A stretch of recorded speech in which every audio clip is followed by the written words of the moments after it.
This boy is capable of merging with any monster. But it wasn't always like that. He woke up in a strange world being mocked by a girl.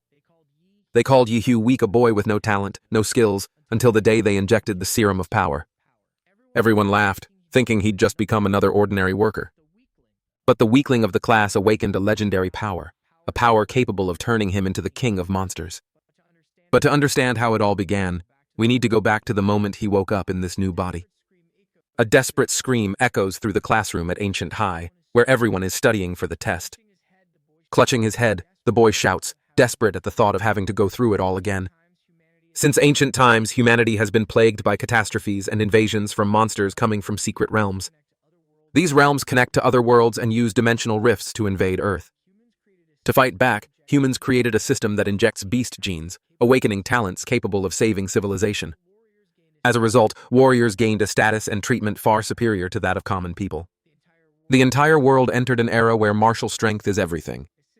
A system announces that the world introduction is complete and begins implanting memories into the host body. Yiki. The young man awakens at his desk trying to process that he is now a student named Yagi. Behind him, two classmates mock him, saying that loser Ye, he is having another nightmare. A girl sitting nearby tells him to drop out of school and become a common laborer for the rest of his days. He thinks to himself that every story of the bully protagonist seems to have an annoying girl. He instantly understands that the original owner of the body had a bad reputation because his parents' accident made him lose focus on his training and studies. In a panic, he realizes he has inherited the boy's humiliating and unpopular life. Lamenting his tragic situation, the teacher announces that it's time to inject the genetic modification serum, the culmination of 3 years of hard work. He adjusts his glasses and adds a warning for those who didn't take their training seriously. Yay. He forces a smile, thinking that he wasn't the one who slacked off, but he's the one who has to face the consequences. With a determined look, he decides to fix all the mess left behind by the body's previous owner. In a genetic injection hall, students speculate on which Heil beasts they will awaken. A technological container opens in the center of the stage, releasing a cold mist. Inside, several vials of the genetic awakening serum glow with a bluish light. The teacher explains that the serum contains genes of ancient beasts and that everyone must calmly accept the power. The first names are called and a professional administers the injection into a student's arm. Screams echo through the hall as their bodies react violently, releasing powerful auras. Seeing this, Yui grits his teeth and injects the serum directly into his body. His eyes glow intensely with a blue light. Sometime later, the teacher observes him and comments that he doesn't seem to have changed much. The girl who was teasing him approaches, laughing, and claims he didn't awaken anything at all. She gets even closer, mocking that warrior who doesn't awaken is completely doomed. Suddenly, Yui feels a different energy coursing through his body, and a system panel informs him that he has acquired the infinite monster model. The girl gets angry, thinking he's faking it, but he tells her to get away. His eyes glow blue as he warns them it will be too late if they don't back away. A powerful blue aura explodes from his body, throwing the girl backward. The wave of energy knocks down nearby students, unable to withstand the pressure. A female student with a purple aura in her hands watches the scene, surprised. Another, surrounded by ice crystals, wonders if there's someone stronger than him here. A new panel appears before Yui, revealing he has awakened a rank of monster model. He stares at his own glowing hand, realizing this is the special power granted by the system. The two classmates who mocked him earlier look on in shock, unable to believe this is the same Yi they call the loser. The girl who taunted him is unconscious, not understanding what kind of power he awakened to defeat her so easily. Turning to the fallen students, he apologizes, saying he had warned them to stay back. An announcement echoes over the hall's loudspeakers, summoning all awakened third-year students to the testing building to examine their new genes. The panel displays the result of a student who awakened a third-level magical beast bloodline, becoming number 1 in the class. Soon, the name of Chu Jiao, the top student, appears. He awakened the high-tier ice demon dragon bloodline. Next, a female student surprises everyone by awakening a rare stage 4 bloodline, the ethereal sparrow. Observing the results, Yi wonders why his model was classified as Class A instead of by stages like the others. His name is announced as the next one, catching him by surprise. As he notices the stares around him, he understands that everyone only admires the strongest, confirming that martial power is everything in this world. The strongest student walks confidently to the testing pod. In the audience, students comment excitedly, recalling the incredible pressure Y released moments earlier. Even a class of #1 student stares at him, recognizing he might be looking at someone promising. The result appears on the panel, showing only that he is a Stage 3 martial disciple with an unknown bloodline. The crowd erupts in laughter, mocking his lol and calling him a loser. He leaves the testing area in silence, having already expected this. He confirms to himself that the device couldn't detect his model. At that moment, the system displays an upgrade guide, explaining that new monster models can be obtained by completing missions. A confident smile appears on his face as he realizes the true potential of his power. His eyes begin to glow again with the idea of conquering infinite models and becoming the true king of monsters. In the teacher's office, the master questions Ivahi's decision to study at home for the college entrance exam. The boy insists, explaining that he's fallen too far behind and needs special training to catch up. The teacher advises him to prepare to repeat the year since his foundation is too weak to pass the exam. With a sincere look, "Yay," he begs for a chance, and the master finally gives in. Afterward, he walks alone toward the ancient warrior center. Inside, he analyzes the money he has and considers his 2 options for increasing his power. Examining the system data, he wonders why his compatibility with the monster template is only 3%. The answer appears. His template absorbed the power of the genetic awakening serum. Realizing he can strengthen his templates with reagents, he decides he needs to buy more serum. Using his student ID at a terminal, his eyes widen in surprise. He can feel the aura and bloodline of every warrior around him because of his new vital magnetic field. The template named Diora picks up the life signals emitted by every nearby creature. An uncontrollable desire to fight awakens within him, promising to show the world what it means to be the king of beasts. Suddenly, a hand lands on his shoulder, pulling him from his thoughts. When he turns around, he finds a woman who friendly scolds him for staring so openly. Yui apologizes and asks where he can buy genetic medicine, and she notices the typical lack of control of someone newly awakened. The woman warns him that genetic medicine is expensive and can build up resistance over time. When he asks for the price, she calculates and informs him that a beginner's potion costs about 400,000. The shock is immediate, and he asks if there's any way to get a discount. She hands him a business card saying their referral from a veteran warrior might help. With a smile, he thanks her and says goodbye as the woman watches him walk away. Determined, he prepares for the next step of his plan. Shortly after, he spends a large sum on supplies and a new weapon. Later that night, a flash of energy lights up the window of one of the school dorms. Surrounded by empty sirens, he absorbs the potion's energy, and a system panel shows his compatibility and stats rapidly increasing. He tests his new physique on his room's floor. Satisfied with the speed of his progress, he feels that with this newfound power, he finally has a real chance to stand out in the exam. The scene shifts to an explanation of the secret realm classifications, which range from low levels to the apocalyptic S-class. Equipped and ready to fight he arrives at an ELE secret realm, realizing a place had been explored long ago.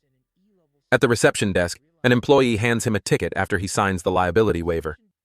Outside, he stares at a massive swirling blue portal, the rift to the secret realm. A wild smile spreads across his face as he declares that this is the beginning of his journey to become the king of beasts. He runs and leaps with all of his might toward the portal. His body is swallowed by the blue energy swirling inside the dimensional rift. Just after crossing through, he lands on the other side and slides across the ground to absorb the impact. Lifting his gaze, he's struck by the magnificent landscape where 3 planets can be seen between the treetops. As he moves through the forest, he spots a red creature hiding behind a bush. A blade fang rabbit, a firstal beast, leaps aggressively at M. Yay. He grabs it by the ears, showing that he had already sensed its presence with his vital magnetic field. A single punch is enough to defeat the creature instantly. He examines the magic core extracted from the monster, calculating the value and efficiency of the hunt. Uninterested in wasting time on weak beasts, he discards the core and moves on in search of his second-level enemy. Suddenly, the ground ruptures before him, revealing a giant demonic larvae. He wields his dagger with a smile of pure excitement. Satisfied to have finally found the challenge he was looking for, the scene shifts to the E-class secret realm. Aning No 3, a place covered in strange flora under an alien sky. He blocks the giant larva's attack with his sword. He recalls reading that the creature's belly is its weak spot. As the monster's green blood drips down, the beast curls into a ball and rolls toward him with impressive speed. Concentrating energy in his fists, he prepares one of his new martial arts. A concentrated beam of energy shoots out and hits the monster's carapace, but it deals little damage. The creature retaliates, spitting purple energy projectiles from its mandibles. the boy's eyes wide and surprised by its range attack ability. With an agile leap, he dodges the shots as they whiz past him. One of them hits his jacket, drawing an annoyed complaint about the price of the newly bought clothes. Facing the enemy, he realizes he can't win with his current martial level and decides to resort to his special power. His eyes glow in intense blue as the bloodline of the demon emperor Demora activates. A blue draconic aura explodes around him, and the system panel displays his power level rising from 15 to 21. In an instant, he moves swiftly and cuts down the demonic larvae with a single strike. His silhouette distorts into a shadowy beast before lunging into the monster's open mouth. He tears the creature apart from the inside, sending a green shower everywhere. With the battle over, he deactivates the transformation and expels the accumulated heat from his body. He then notices that his newly bought sword has been completely corroded by the creature's venom. The energy expenditure leaves him exhausted and his stomach rumbles with hunger, but he has no food with him. Suddenly, an incredibly fragrant aroma fills the air. The source of the scent is the green-gray magic core extracted from the demonic larvae. Without a second thought, he swallows the core, which dissolves and releases energy inside him. A blue aura envelops him as the system announces an increase in his compatibility with the monster template. A wide grin appears as he realizes the magic cores are far more effective than the expensive potions. Tears of regret stream down his face as he remembers the money wasted on useless items. He turns his frustration into motivation and decides to hunt as much as possible. He activates his vital field, which expands in waves to detect all nearby creatures. The next afternoon, he leaves the secret realm with his stats significantly enhanced. 20 white and 1 green magic core are dumped on the counter, leaving the receptionist completely stunned. After handing over a portion of the cores as a government tax, yay, he receives 200,000 credits in his account. With 9 days left before the college entrance exam, the scene shifts to the entrance of a portal leading to a D-class secret realm. A group of warriors gathers around a jeep discussing their mission to find the blood jade flower, now 1 member short. The leader, Linhee, introduces the new martial artist he hired through an agency. Using the Ilias Anosli, he introduces himself, explaining he had to use an illegal agency to enter the realm since he's still a student. The team members find the name odd, and he explains that his original one would violate copyright. The leader warns him not to cause trouble, and the young man agrees, thinking it's good to have responsibilities clear from the start. With their objectives set, the group speeds up in the jeep and dives straight into the blue portal. Souvenir crossing an alien desert guided by a tracker indicating the flower's location. During the journey, Yihei observes the landscape and concludes that the secret realms don't belong to a single connected world. Suddenly, monsters emerge from the sands and attack the moving vehicle. The captain orders Hood to deal with the creatures. The warrior obeys, launching a series of sharp blades at the pack. The strikes hit the monsters square in the head, taking out several at once. As the jeep pulls away, explosions erupt in the sand right behind them. Hood confirms the targets are eliminated, and Yigi carefully observes his companion's ruthless and precise technique. Further on, a vast desert with an oasis and 3 visible planets in the sky unfolds before them. The team continues their journey on foot under the scorching sun. Curious, Yigi asks why they are using the jeep, and the leader explains that the engine noise would attract more monsters. The captain begins to assign roles defining who will throw grenades, who will set traps, and who will be on the front line. Pointing at Yi, orders him to just watch, and he agrees with a relaxed gesture. A stun grenade is thrown toward the oasis, exploding and releasing pheromones to attract predators. The detonation awakens a colossal earth dragon, a level 2 monster that emerges furiously from the dust. Meanwhile, in another part of the desert, a mysterious figure approaches. A bald man in sunglasses licks the blade of his dagger with a smile. Captain Lin leads with precision, finishing the earth dragon with a single clean strike. The creature collapses, and the team wonders if it's finally been defeated. Sheathing his sword, the leader orders everyone to press forward without wasting time. Suddenly, a massive claw erupts from the sand and one of the warriors screams a desperate warning. Yeah, he reacts instantly, leaping up and preparing to counterattack. A devastating punch is thrown, forming a pillar of energy that disintegrates the monster in seconds. The others watch in shock, unable to believe a rookie could possess such strength. They surround him enthusiastically, congratulating the young man for saving the captain and accepting him as a true comrade. One of the warriors holds the dragon's soul essence, a red orb pulsing with energy. Amidst admiring comments, they explain that the item can enhance a martial artist's genetic model. Captain Lin sighs in relief, believing the worst is over. But in that same instant, a blade pierces him from behind, paralyzing him with surprise. Screams of horror echo across the field as the team tries to understand what just happened. Turning with great effort, the captain faces the traitor. Hood, one of his own comrades. With a cold smile, the traitor reveals his motive is simple: to get rich. From the shadows emerges a bald man in dark sunglasses, Hu Fang, his accomplice.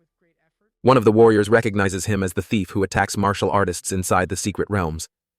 Poisoned and dazed, the captain realizes the traitor already knew the flower's location before the mission even began. With a steady gaze, Yehei deduces that the information was transmitted by the darts Hood used earlier. The traitor praises him for being sharp, mocking him for risking his life instead of studying for college entrance exams. With a smirk, Yehei replies that the title of top student is already his for the taking. Irritated by the taunt, Hood furiously throws his daggers. A blue glow appears in Yui's eyes as he retorts that the bald guy giving orders is the truly arrogant one. Energy condenses in his hands, forming an incandescent blue sphere. In a firm voice, he declares that it's time to take out the trash. Huang watches with an intrigued smile and orders them to bring him the boy. The traitor charges forward, launching a series of flaming blades. Ye responds by creating a spinning shield of blue flames, blocking every strike amidst sparks and heat. The collision kicks up a cloud of dust, and one of the survivors warns that the traitor has vanished from sight. In the blink of an eye, Hood reappears in the air and unleashes a powerful kick as Yi braces for the counterattack. Yahi concentrates a sphere of blue energy between his fingers, taking the perfect opportunity to test his new skill. A beam of energy shoots out, hitting the traitor square in the chest. The team members watch in shock, unable to believe a rookie defeated a veteran with a single blow. He blows on his fingertip as if it were a gun. As the traitor's defeated body falls to the sand, furious, Huang points and demands to know which great family Yi he comes from to possess such a powerful genetic technique. A massive dragon projection appears behind the young man, who ironically replies that he belongs to the demon clan. Huang scoffs, stating that even with a genetic technique, the difference in their martial levels is immense. He then activates his bloodline, transforming into a giant bear-like monster.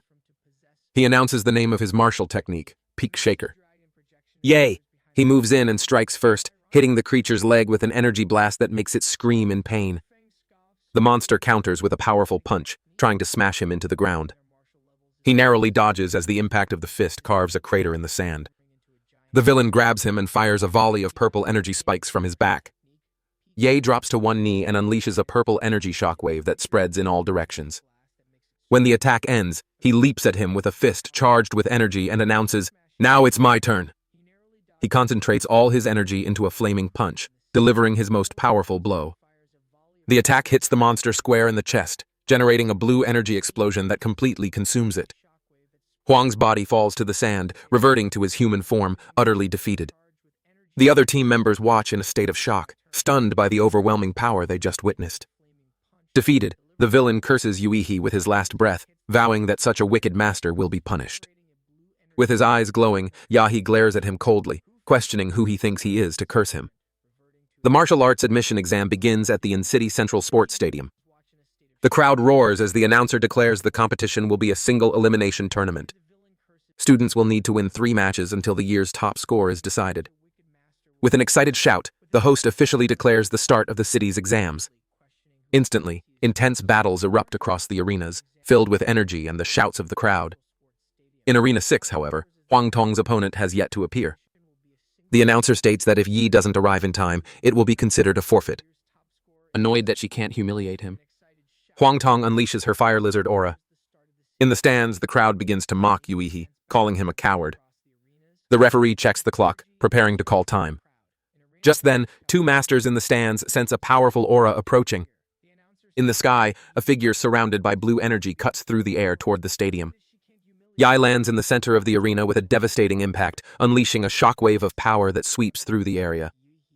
The force in the blast shows Huang Tong back, forcing her to shield herself, confused about what's happening. The newcomer's foot stops just inches away, ending the confrontation before it even begins. With a single kick, he sends her flying. After the fight, he looks up at the sky and sighs in relief, thinking he almost had to wait until next year. His opponent falls unconscious at the edge of the arena, and the referee declares, "Yay!" the winner. The crowd erupts in applause, stunned by his spectacular entrance and 1H hit victory. With a slight smile, he recalls that the blood jade fruit given to him by Captain Lin strengthened his body impressively. On the tournament board, his name appears, advancing to the next round. The second fight ends the same way, with his opponent being thrown out of the arena with a single punch. In the third, he defeats his opponent again with just one kick, launching him into the air. The audience hails him as one-kick Superman for his overwhelming victories. With 3 wins secured, the announcement confirms his advancement to the third round. Soon after, several university recruiters surround him, offering scholarships and spots in their institutions. For a moment, he considers which one to choose. Then he smiles confidently, gives a thumbs up, and declares he wants to join Hadu University. The recruiters walk away disappointed, and Ye thinks he can't blame them for doubting him since Hadu is the top martial arts university in the country. With a manic grin, he decides he'll shut them all up when he takes first place. Shortly after, 2 officials approach and ask for his cooperation for a level reassessment. One of the officials grabs him and shouts in disbelief, seeing his power has jumped from the 3rd to the 9th level in just half a month. Ye, he explains that he followed his late father's advice and went to the secret realm where he broke his own genetic limit during a battle.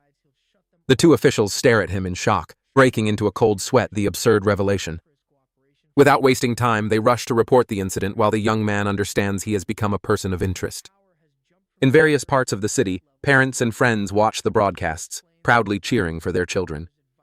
Sitting alone in the waiting room, Ye scrolls through the news on his phone. His melancholic gaze reveals the weight of his loneliness, feeling like a forgotten orphan. Far away, his old teacher watches the fight on TV and shouts, encouraging his student to do his best. The first match of the promotion round begins with Yai in the center of the arena. His opponent is Luke Xuan, the top-ranked student from another school, who possesses a rare bloodline and is the heir to a family of warriors. With his eyes glowing blue, the young man calmly awaits his rival's first move. Lu Xuan smirks arrogantly, certain the outcome won't change no matter who stands before him. Confidently, he releases his energy and awakens the power of his bloodline. Ready for the clash, he lunges forward and unleashes a lightning claw strike, yelling that he will die if he isn't lucky. Even with the attack rushing toward him, the young man shows no fear. He grabs his opponent's hand and comments on the lack of strength in his strike. A scream of pain echoes as Luke Xuan's hand is completely crushed. Yay! He lifts his arm and slams him into the ground with devastating force, creating a crater in the arena. With a calm smile, he asks if there are any decent contestants as the announcer declares another victory. The announcer calls another instant knockout, this time against the tournament favorite, Luke Xuan. He becomes an online sensation with the public admiring his calm demeanor and mastery of his skills. The crowd goes wild, chanting his name and calling him one kickman. As Luke Xuan is carried away on stretcher, a blue-haired student watches him from a distance. With a firm gaze, he vows to defeat Yai in the final round. In the Hall University broadcast room, an official demands a full report on the young man in 30 minutes. The scene shifts to another arena where the second group's fights continue at a fierce pace. K. Xiaoling, known as the queen of her school, taunts her opponent for maintaining an apathetic expression.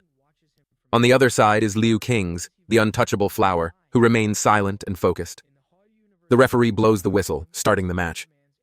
Kei Xiaoling charges with a direct strike, promising to see how her rival will react after being knocked down. Liu Qingsu prepares herself and activates her family's secret art, enveloping herself in a serene and powerful aura. A cutting energy attack shoots from her hands and collides with her opponent's blow. The two exchange strikes at incredible speed, moving like shadows through the air. Liu Qingsu scolds her opponent for not fighting seriously and counters with a flaming kick technique. In a swift move, she traps her adversary's hand within a rotating current of air. Kai Xiaoling panics as she realizes she's trapped and can't break free. Seizing the opportunity, Liu Qing unleashes the primordial chaos finger, an advanced-level martial technique. The announcer shouts in surprise, unable to believe a high school candidate has mastered something so powerful. Cornered, Ka Xiaoling activates her bloodline, summoning the image of a flame tiger behind her. The manifestation takes form and charges ferociously at Liu Qingsu. With a wild look in her eyes, she challenges her rival to show her legendary ethereal phoenix bloodline. Liu Qingsu remains calm and replies that what she's already shown is more than enough. Furious, Kei Xiaoling unleashes even more power, screaming that no one beneath her level can challenge her. The two collide in the center of the arena, one wielding fiery claws, the other guiding pure energy. Liu Qingsu moves like a phantom, effortlessly dodging the attacks and counterattacking from below with a devastating kick.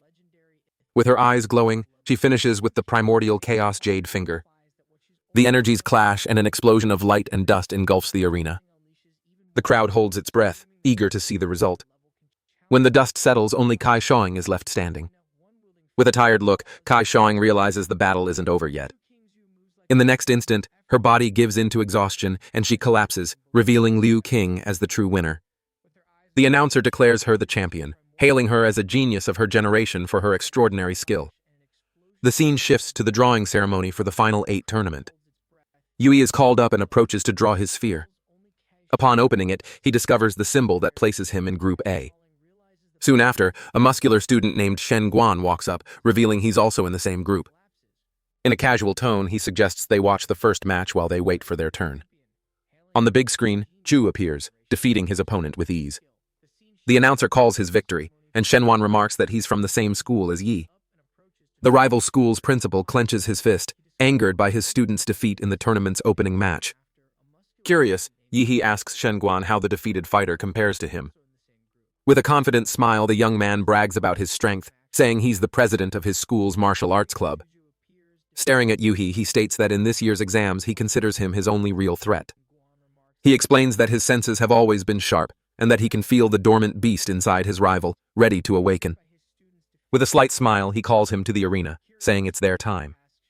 The two step up for the second match of the final 8 tournament. The announcer calls the long-eyed showdown between Shen Guan of Qingfing Private School and Yihe of Anning First Senior High. The competition to decide. Anking's top 4 rages on. In the arena, Yuhi and Shen Guan trade blows with raw power and devastating energy. The crowd reacts in shock at the intensity of the clash. With a bloody nose, Shen Guan grins and taunts him, asking if that's all his bloodline can do. His opponent raises a martial energy barrier, surrounding himself with a solid defense. Yai's eyes glow blue and a smile forms on his face as he realizes he's facing a monster who shouldn't be underestimated. Shenwan takes his stance, ready to show the true martial art passed down by his family. He charges forward, fists covered in energy, and unleashes the Stag's Peak Strike.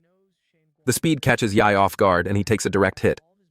For the first time, the one-kick Superman has been struck. The impact makes him spit as he slides backward. He digs his foot into the ground to steady himself, cracking the arena floor. Shenwan gives him no time to breathe, launching another attack. The bears collision. The shockwave hits him with brutal force, but Yui manages to block it. Realizing none of his previous opponents had this level of experience, he holds his guard firm, waiting for the next move. Shenwan grabs him, revealing he can not only inject his martial energy, but also lock down his opponents. He then throws him into the air with the ape's toss. Behind him, the aura of a fire tiger manifests, roaring fiercely. With muscles tensed, Shangguan leaps toward his target with the tiger's pounce. In midair, the strike evolves into the eagle's dive, hitting Yihe with devastating impact. The young man's body is thrown back, crashing into the ground and creating a crater in the center of the arena. Shenwan crosses his arms and laughs, convinced of his victory. The medical team prepares to enter as the announcer begins to call the match. Suddenly, Shenwan's smile vanishes as he sees the ground shake. A blast of dark blue aura erupts from the crater, sweeping across the arena with chaotic energy. From the shadows, a hand covered in sharp claws plants itself on the ground. Yet he emerges, clad in dark armor that pulses with lightning and growing power. In a firm voice, he states that for his rival's sake, he is the first to witness this transformation. Shenuan stares, stunned, realizing that besides Liu Qingsu, there is another genius in Anqing with the personification of a magical beast. Facing Yui's complete form, he feels the crushing wave of his bloodline awakening. In the control room, an examiner watches the nuclear radiation meter hit its limit. In response, the evaluators raise a martial energy barrier to contain the leap that threatens to escape the arena. In the stands, the students buzz with excitement, trying to guess what mysterious and powerful beast Yidi had awakened. The young man knows the creature of his bloodline doesn't exist on this planet, which is why no one recognizes it. Shangguan's nose starts bleeding again, and he realizes his martial arts shield can no longer contain the energy radiating from Yahei. With no other choice, he also activates his bloodline awakening, taking the form of the Golden Star Ape Demon. With a shout, he unleashes his martial art, creating a strike that takes the form of a golden serpent. Yay! He faces the attack and prepares to counter with his own technique. In a single motion, he throws the obliterator fist, completely dissipating the energy serpent. Shenuan looks at his arm, aware that it would have been destroyed if he hadn't released his full power in time. With a steady gaze, Ye declares that no matter how skilled he was, the outcome of this fight would not change. The two rivals face each other in their transformed states, a third-order bloodline king against a rare and unknown magical beast. Shangguan feels the weight of Yi He's strength, realizing he can only advance by making a strategic retreat. As he tries to gauge the next move, his opponent lunges forward, warning him not to get distracted. A series of strikes is unleashed with sharp claws. Shangguan reacts instantly, channeling the Golden Serpent Strike. The attack is blocked by hand as Yi firmly grabs his opponent's fist. In an instant, he reveals that his real target is behind him. A tail slices through the air towards Shenwan's back. Suddenly, a colossal foot materializes high above, about to smash the field. The impact makes the arena tremble, kicking up dust and stone fragments. Shangguan lands on the giant foot, only to realize his enemy has already vanished. A few meters away, Yidi appears with his arms crossed, unharmed and imposing. He takes a single step forward, cracking the ground, and announces that now it's his turn. A wave of blue energy explodes from his body, tearing through the air like a devastating blast. The impact hits Shen Guanwan head-on, forcing him to retreat and revert from his transformation. Fallen, he bows his head and declares his surrender. Yeah. He sighs in frustration, lamenting that he had to hold back his power just when he was ready to fight. He retracts his claws and decides to end the match, exhaling a blue smoke that betrays his suppressed effort. Back in human form, he runs a hand through his hair, remembering that the rules forbid him from attacking after a surrender. The stands erupt in euphoria, and his classmates shout Brother Ye's name, celebrating his victory. Across social media, videos and memes show the contrast between Shenzhuan's initial confidence and his humiliating defeat. The comments multiply, proclaiming, "Yay, he has the highest score in the exam." In the principal's office at Qingfeng Private School, the principal grinds his teeth in a rage. He confronts Shengguan, screaming about the money he invested and calling him ungrateful. With a firm expression, the young man places a hand on his shoulder and says he only surrendered so he wouldn't end up in a coffin. He warns that it's not wise to threaten someone stronger. The principal turns pale and starts to sweat, stammering that he's right. Soon, the big screen announces the 4 finalists of the exam, ending the round with applause and tension. The principal of Ancient First Senior High celebrates the victory enthusiastically, while teacher Li cheers even louder, overcome with euphoria. The drawing ceremony for the semifinals begins, and Yi realizes that once again, he has drawn the first number. On the other side, Liu Qingsu reveals the same result, drawing curious looks from the audience. The big screen confirms the matchup. The first semifinal battle will be an internal duel between Yi and Liu Qingsu, both representing Ancient First Senior High. The crowd buzzes with anticipation over Liu Qingsu's power. Known for mastering 2 royal martial arts and carrying the bloodline of a thirdal king. There's also talk about Yi He, who defeated an opponent of the same caliber and might be hiding an even more terrifying bloodline. In the arena, the atmosphere is pure tension, and the stands are packed with eager spectators. The 2 competitors step onto the platform, positioning themselves face to face under the judge's watchful eye. With a firm nod, the referee announces the start of the match. Yay! He dashes forward, advancing without hesitation to strike first. Liu Qingsu moves calmly through the rising smoke, preparing her counterattack. From the mist emerges a figure cloaked in shadows, her eyes shining intensely. With a determined expression, she watches her opponent, thinking that she hopes he's really as strong as they say. The match begins, and Yi releases a dense cloud of steam that covers the entire arena, blinding the audience. The announcer excitedly narrates, wondering how the talented girl from the Liu family will handle the competition's dark horse. Inside the smoke, Yeti makes out his opponent's silhouette and realizes her martial skills surpass his own. He understands that as a combat genius, the longer the fight goes on, the harder she'll be to beat. He decides to go all out from the start and prepares the mountain prison fist. Liu Qingsu raises an energy barrier, assuming he'll use the move to force her on the defensive and create an opening for a counterattack. But the young man moves unexpectedly, launching a long-range sweep kick. As she leaps back, she realizes he didn't use a fist technique as announced, but a steel whip. Angered by the trick, she awakens her bloodline and roars. She charges forward with a straight punch and the spectators react, accusing him of fighting without martial ethics. The tactic breaks Liu Qingshu's rhythm, putting her at a disadvantage. Yi keeps up the pressure, giving her no room to react. She channels her martial energy and forcefully repels him. His hand transforms into a claw, and he warns her she won't escape so easily. He launches himself through the air, delivering an energy-charged strike. Liu Qingshu tracks his movement and manages to jump away, narrowly dodging. She immediately counterattacks, causing an explosion that shakes the arena floor. Suddenly, Yi appears before her, shouting for her not to run away. The sequence of attacks is brutal, forcing her further and further back. While trying to defend, she notices her opponent's absurd strength and remembers her two secret techniques, the defensive floating shadow and the offensive Hanuan jade finger. She realizes she's being pushed to the edge and won't have time to use either technique before falling. With a steady gaze, she decides to use her last resort.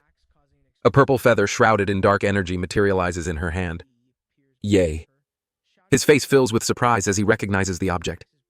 She reveals her final trump card, an eye-like artifact pulsing with immense power. She activates her bloodline's awakening, the ethereal bird. A colossal bird appears in the air, its purple wings expanding and shedding feathers of pure energy, leaving the boy in shock. Surrounded by her aura, New Kingsu floats, revealing her awakened magical beast bloodline for the first time. Purple energy gathers in her palm as she warns Yehi to be careful, saying she can't control her power in this form. The young man smiles confidently and replies that it's better this way because now he can also fight with everything he's got. Suddenly, he feels feathers hitting him from behind and instinctively turns around. Before he can realize it, his opponent is already in front of him, unleashing the mysterious Hanuan jade finger art. Yay! He retaliates with a shout, preparing the atomic explosion fist. The two techniques collide, releasing an explosion in the center of the arena. The crowd covers their eyes, blinded by the intensity of the impact. The shockwave sends Liu Qingsu flying. A scream torn from her as her body is thrown through the air. Astonishment fills her face as she feels the enemy's overwhelming power. Through the smoke, Yehi emerges, transformed, his body now covered in dark armor crackling with blue lightning. A savage roar echoes, revealing the monstrous form he had hidden until now. The first semi-final of the exam erupts in a blast of blue lightning that engulfs the arena. Liu Qingsu feels the dangerous fluctuation of energy and realizes the situation is about to spiral out of control. In his beast form. Yay! He concentrates an absurd amount of power. The protrusions on his back glow, gathering energy for a devastating blow. The power flows to his mouth, which begins to crackle the electric bolts. He fires a colossal blast of energy, the dreaded Godzilla's breath. Liu Qingsu wraps her body with her wings, bracing for impact. She uses them as a shield, channeling every bit of energy to sustain her defense. Her eyes glow as she activates a latent ability. Determined to resist. The beam hits her barrier in a blinding explosion. With great effort, she manages to redirect the attack using the feather deflection technique. The breath is deflected and shoots toward the ceiling, cracking the structures. The audience panics as they see the uncontrolled energy raining down on them. At the last second, a golden honeycomb-shaped barrier rises to protect the crowd.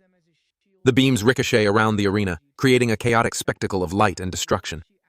Shrouded in a golden aura, Mayor Hawaiian, King of Anqing appears, floating above the arena. With a firm gaze, he declares that on this day, the strongest champion in the city's history will be born. The announcer shouts in relief, thanking the mayor for saving the audience. Amidst the debris, blood drips, forming a puddle on the cracked floor. Liu Qingsu remains standing, wounded and exhausted, her clothes tattered, and her wings weak. Her face shows astonishment as she realizes her defense was shattered by a single blow. Doubt eats at her. Can she really defeat him? A memory surfaces. A young Lu standing before the ancestral tablets, being told she is the family's hope and that she cannot fail. Another memory overlaps. Her mother's voice saying she dedicated everything so her daughter could revive the Loi name. The pressure suffocates her. Her mother's gaze demanding that she keep winning. Not just in the exam, but always. Back in the present, she breathes heavily and faces Yehi. Her opponent is shrouded in an intense blue aura, his body vibrating with power. She silently admits that he is truly strong. She thinks it's only natural that she can't beat someone like him. With a tired face and a glint of resignation in her eyes, she urges him to end the fight quickly. She moves forward in a final motion and lands a direct blow on her opponent's chest. Surprised and with fear on her face, Liu Qingsu asks why her opponent didn't dodge. Yay! His blue gaze remains fixed on her, serious and firm, as he asks where her fighting spirit from before has gone. Her eyes widen in confusion. The intensity in his gaze grows. He asks if she even truly looked at him during the fight. With his fist cloaked in energy, he shouts that he will win this title fair and square. Liu Qing's purple eyes gleam, still confused by his words. In a sudden advance, Ye. He lands a direct punch to her face. His voice is firm as he warns her to face him seriously. The assault continues. Fast, precise, merciless strikes. Between the impacts, the girl complains, saying he's cruel for attacking her like this. She screams, asking why he insists on fighting when she just wanted to hand him the victory. The final blow sends her flying amidst an explosion of energy. In midair, she protests that he shouldn't hit a girl in the face. Yeah, he shows a satisfied smile. He says this is much better and taunts her to fight for real as she doesn't want to get beaten up. Rage fills her eyes. A roar echoes as she unleashes all her power in a blast of purple energy. Her body is engulfed in mystical flames. The art of ignition awakens. In her full magical beast form, she declares that she will defeat him with all her might, exactly as he wished. In the air, Liu Qingsu floats with her wings spread, staring at her opponent. Yui grins, excited. He says that now that she's revealed her true form, things have finally gotten interesting. His transformation begins soon after. The dark armor completely envelops him, sparking the lush lightning. In a firm tone, he states he can't let his guard down. His power combines the Dura model with Keong, creating a nuclear-like combat body. In his complete form, he challenges King Shu to a good fight. She concentrates purple energy in her hands, preparing her next strike. A gigantic tornado forms ahead the rending hurricane, which charges forward, leaving a trail of destruction across the arena. Yehi breaks through the whirlwind with an explosive fist, shattering the energy flow. The warrior responds with a devastating sonic scream that spreads in waves through the air. The two powers collide and the arena is engulfed by an explosion of purple and blue light. Even after a direct hit, Yui holds his ground, resisting the force of the impact. With a defiant smile, he asks if she thinks she's the only one who can scream. The plates on his back glow intensely, charging energy for the next attack. King recognizes the move, but decides to drop her defense and bet everything on her final technique. Wrapped in a purple aura, she declares she will face her opponent head-on. Yahi unleashes the atomic breath, a massive blast of blue energy. In response, the warrior lets out a cry and unleashes her bloodline ability, launching countless underworld bloodthorns. The attack sliced through the air at high speed, about to collide in the center of the arena. Outside, the announcer panics, realizing the collision is beyond the two competitors' control. Mayor Hang King acts quickly, activating a genetic technique. From the ground, an immense energy barrier rises, the Li-line divine wall. The attacks crash against the wall, creating a blinding explosion of light. The audience reacts in shock, trying to understand what happened and if it was the mayor who protected them. As the smoke begins to clear, everyone realizes his action prevented a tragedy. Huang King observes the arena in silence. He thinks to himself that the walls were hastily erected and that no one expected such powerful candidates. Amidst the dust, a hand falls limply. Liu Qingsu lies on the ground, severely injured. The power of her magical beast form is completely depleted. Even so, she refuses to give up. She believes she can still fight. Yay. He approaches with slow steps and stops before her. King Shu remains seated amidst the wreckage of the arena. He warns her that if she doesn't eliminate the nuclear radiation from her body, she'll end up crippled. The warning hangs in the air. She remains silent, processing his words. Suddenly, tears break through her control. She screams that she never wanted to fight like that and asks why he forced her to. Yay! He kneels, coming face to face with her.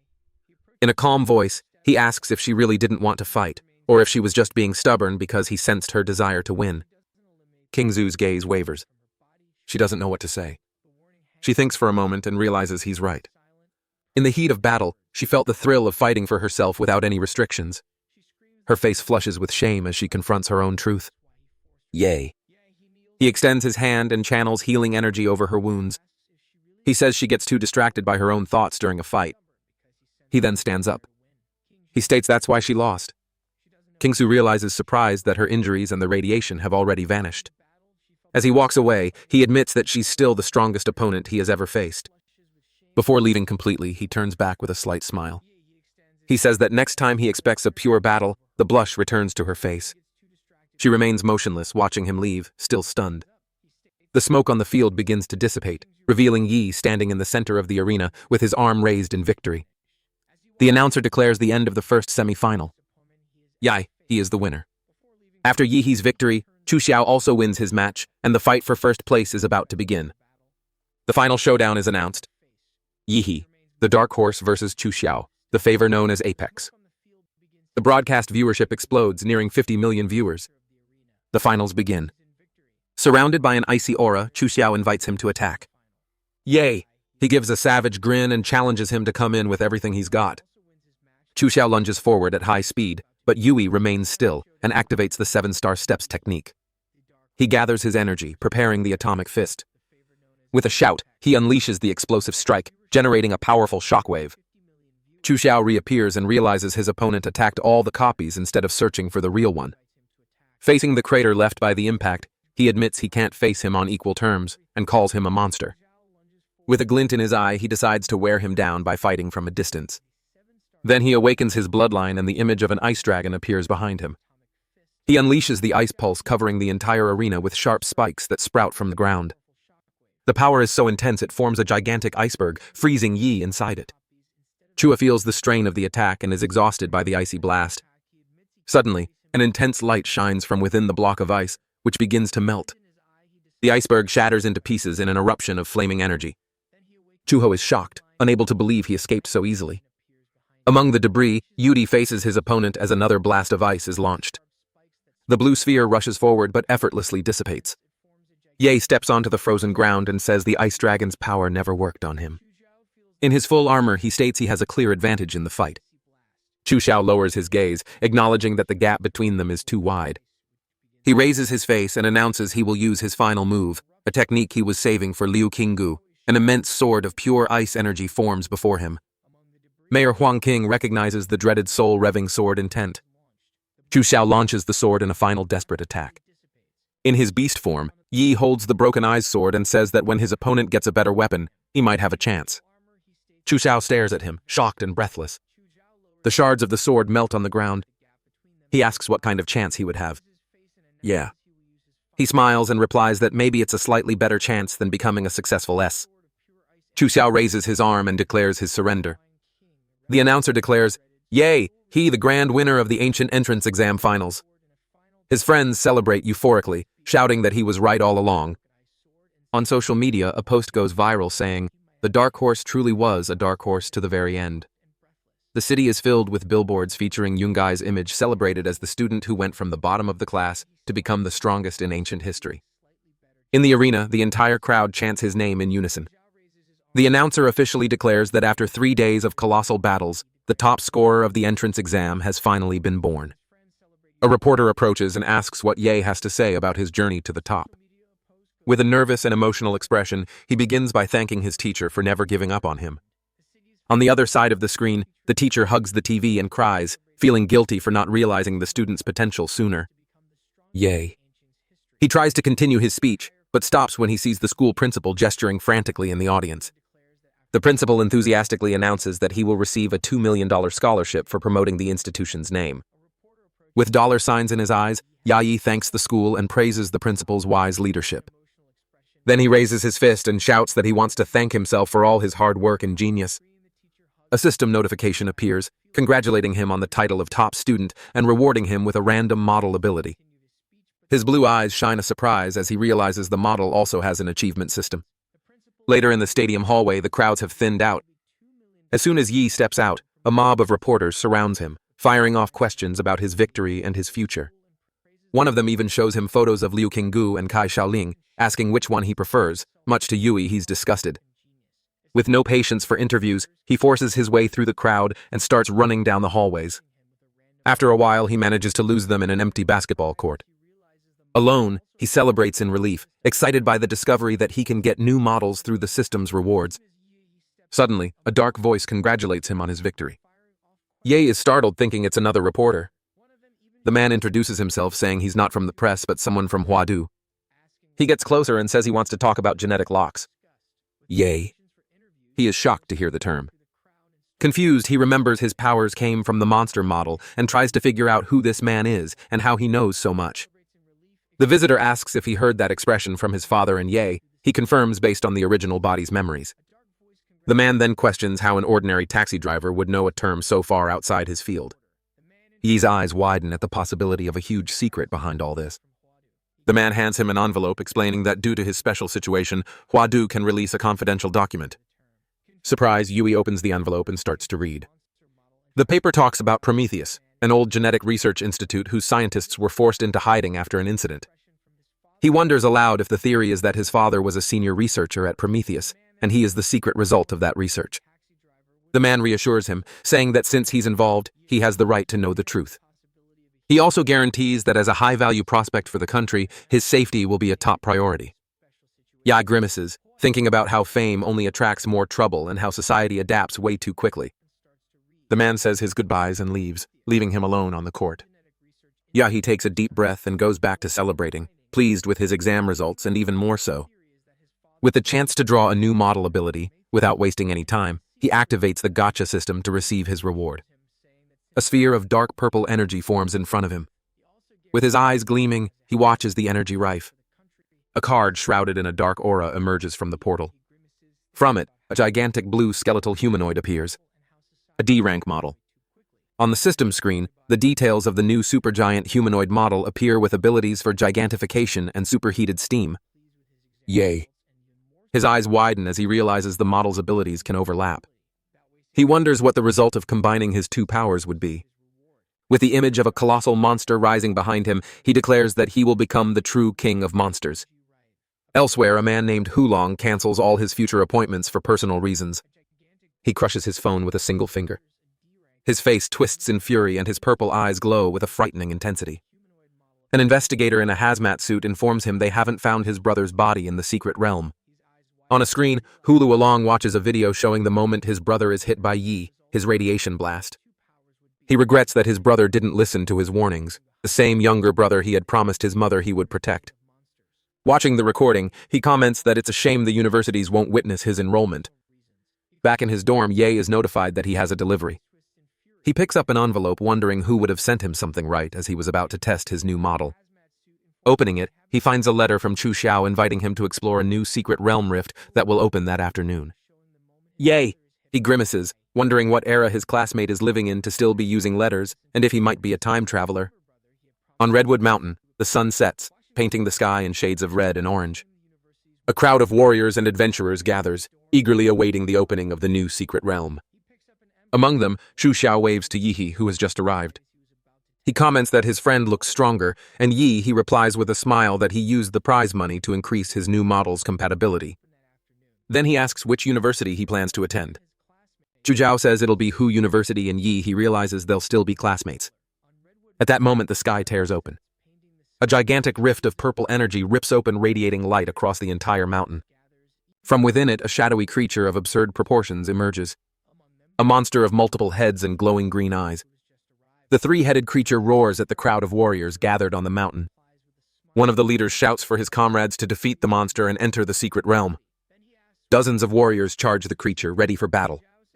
The monster panics at the number of enemies and tries to retreat, only to get stuck in the crevice.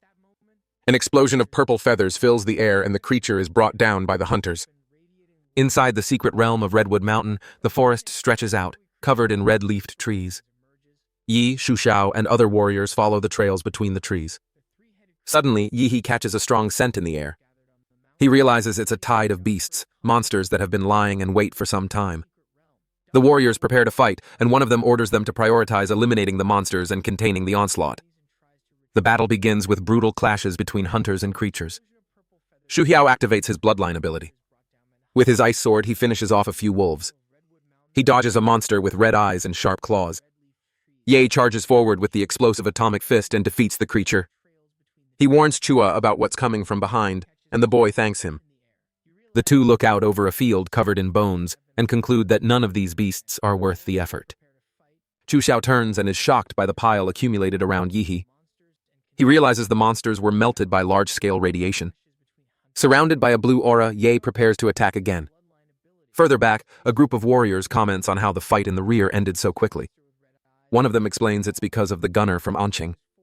Another doubts his student could have done that, but his companion retorts that the young man could take down 10 like him. The warriors start pushing the remaining monsters toward Yi. Suddenly, a signal comes from the front line.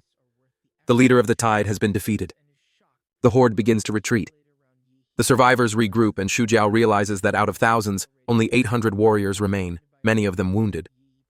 Panting, he approaches carrying a giant bag full of monsters. Shu Xiao offers his storage ring to hold everything, and he is impressed by the boy's wealth. They see a group of warriors returning, and the others comment that without their help, they would have collapsed from exhaustion. The crowd gathers around the leader who has just arrived. He introduces himself as Wuan, leader of the Silver Wolf martial arts group. He invites Yuihi to join them, offering an ace-level member contract. The surrounding warriors are impressed, knowing it's a rare and valuable opportunity. Suddenly, a woman appears riding a tiger of purple flames and accuses Wuan of trying to poach talent. She makes her own proposal, offering Yi 15% of the monthly training resources.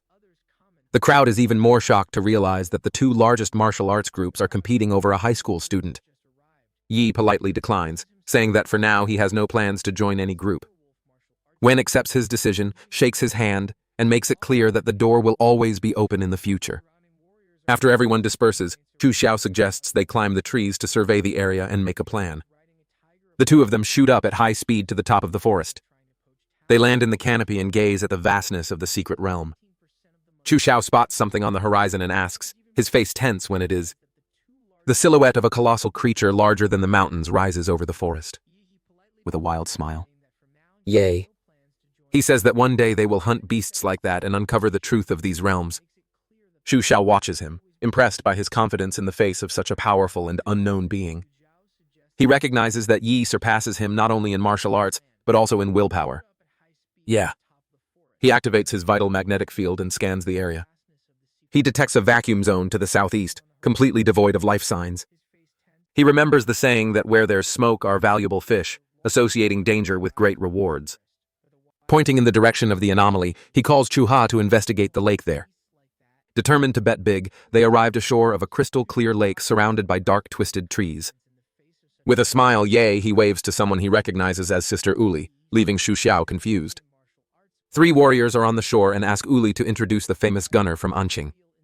Ye approaches and asks how long they've been there. Uli explains they just arrived and sent 2 companions to explore the lake. 2 group members emerge from the water agitated. One of them shouts with euphoria that he found a relic at the bottom of the lake and that they're all going to be rich. The group celebrates the discovery overcome with excitement. Yet he asks what relics are, and Shuo explains they are mysterious buildings from ancient civilizations from which modern martial arts originate. One of the warriors notices their presence and stares with suspicion. He accuses them of spying, but Uli interrupts explaining that they are the first and second place winners of the ancient exam. She suggests they join the group as both have above-average strength. The man asks how the spoils will be divided, and he proposes that everything be split based on each person's contribution. He reluctantly agrees, thinking it's better to avoid friction with future important figures. The group dives into the icy waters to explore the relic. They swim through an underwater cave and reach an inner chamber with ancient ruins. One of the warriors wonders where Lai is the companion who is supposed to be on guard. The leader tries to call him on the communicator but gets no response. He asks if the dude who explored the lake saw any sign of monsters, but they say not even the bait attracted any creatures. The girl in sunglasses shows concern, thinking the place is too dangerous to continue. Yu Yang, the group's leader, shouts that glory doesn't come to cowards and challenges anyone who's afraid to leave. No one moves. The group advances together through a narrow, dark passage in the cave. Ahead, strange footprints appear on the damp ground. Yi observes the scene with a feeling that something is wrong. He communicates silently with Chu Xiao, pointing out that their story doesn't add up. He explains that they found the cave too quickly, as if they had a map or some hidden trick. Chu Xiao suggests they warn Uli and get out of there. Yay. He reassures him, saying he has an ace up his sleeve. The group arrives in a cavernous chamber filled with green vines and tentacles. They find the skeleton of a beast and a dull monster core. Realizing that all the creatures in the place were devoured long ago, Julie approaches Yu Yang and questions him about the relic he mentioned. One of the women in the group points upward, terrified. Lewis's body was trapped in the vines. Yuli and the other girls stare at the scene, horrified. Yu Yang collapses to his knees, screaming about the missing relic. Another warrior panics upon seeing vines growing on his body and warns the others to run. He is struck as an uption of green tentacles occurs. The survivors freeze, realizing they might also be infected. A sphere of blue light crosses the air and hits one of the warriors. He vanishes instantly and everyone is in shock. Ye watches, impressed by the monster's intelligence. He realizes the creature used one of the warriors' data as bait to lure new prey into its territory.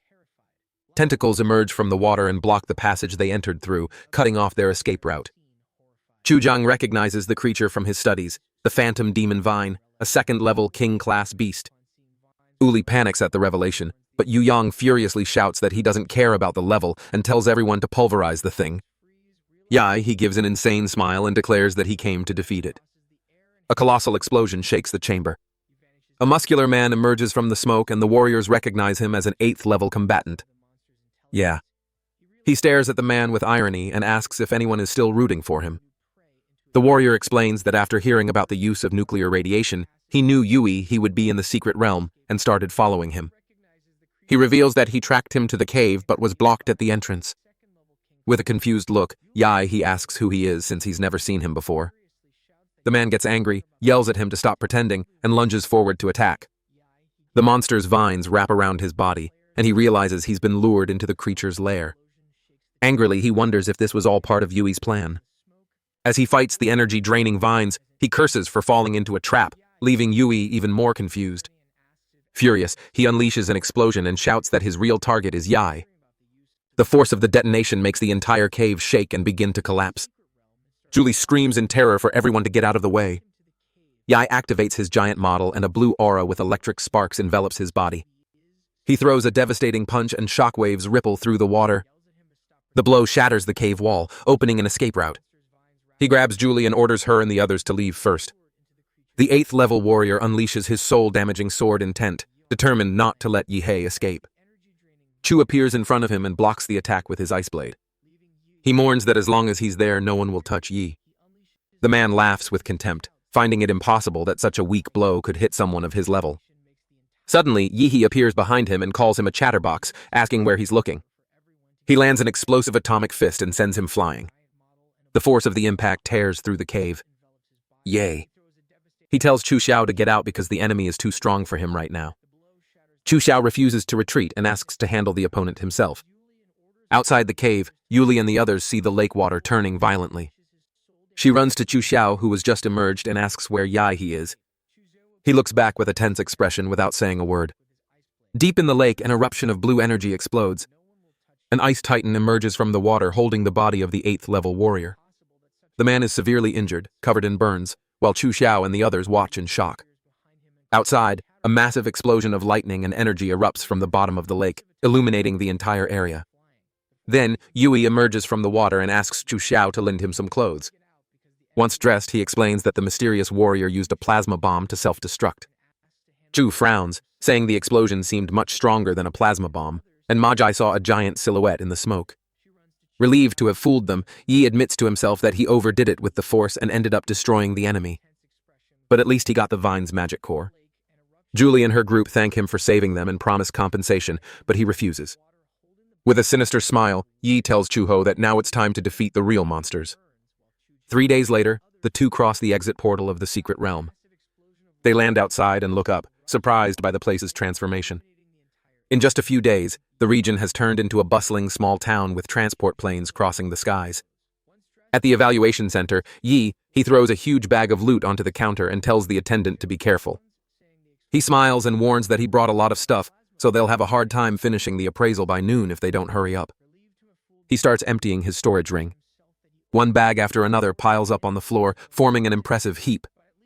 When he tosses the last bag, the appraiser turns pale at the absurd amount of goods. She stammers, asking if he's finally done unloading everything. With a slight smile, Ye confirms and urges her to hurry, saying he still has many spiritual medicines to take out. At the evaluation center, a group of appraisers examines the spiritual medicines, impressed by the rarity and value of the plants. Yay! He watches the scene, thinking that since low-quality magic cores no longer have any effect on him, he can trade them all for money. He reflects on his biggest gains, the 3rd-level monster cores and the green core of the demonic vine. After receiving a bank deposit of over 270 million, he leaves the place in search of a buyer for his medicines. Outside, a luxury car screeches to a halt in front of him. An older man approaches and introduces himself as Le Yushin, owner of the Pingan pharmacy, offer him to buy his medicines for an above-market price. He realizes his information was leaked by the evaluation center, but accepts the offer for convenience. After the transaction, Lucien bids him a cordial farewell, asking to be sought out if he finds more items in the future. Checking his bank balance, Yi sees it has surpassed 700 million, but recognizes that no amount of money can compare to his own strength. He sighs, aware that his model has increasingly high demands and that he won't be able to supply it with money alone. Suddenly he has an idea. There is another way to get stronger: martial arts. He reflects that although he won the exam, his combat techniques still don't match the level of true masters. Determined, he runs off toward his old school, yelling that he's going to get some gold coins. Upon arriving at the director's office, he is greeted with a cup of tea. The director greets him formally, but Yi interrupts, saying there's no need for such ceremony. He gives the director some medicinal wine, explaining it's a way to show respect for his elders.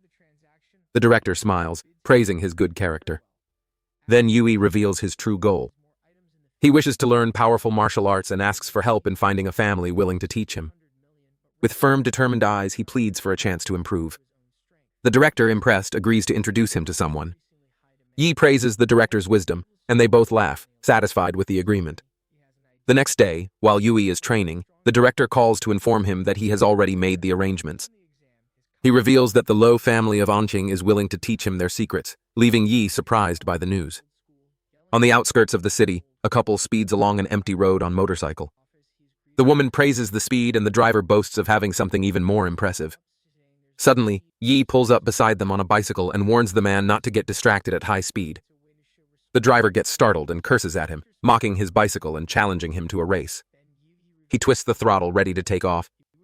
The motorcycle shoots forward, leaving Yehei behind in a cloud of smoke. He just watches the scene with a bored expression. The couple on the motorcycle is startled when they notice an intense blue light approaching rapidly.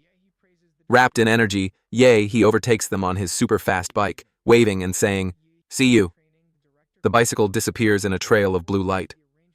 The two are left dumbfounded, unable to believe that a simple shared bike could reach a speed almost equal to that of an airplane.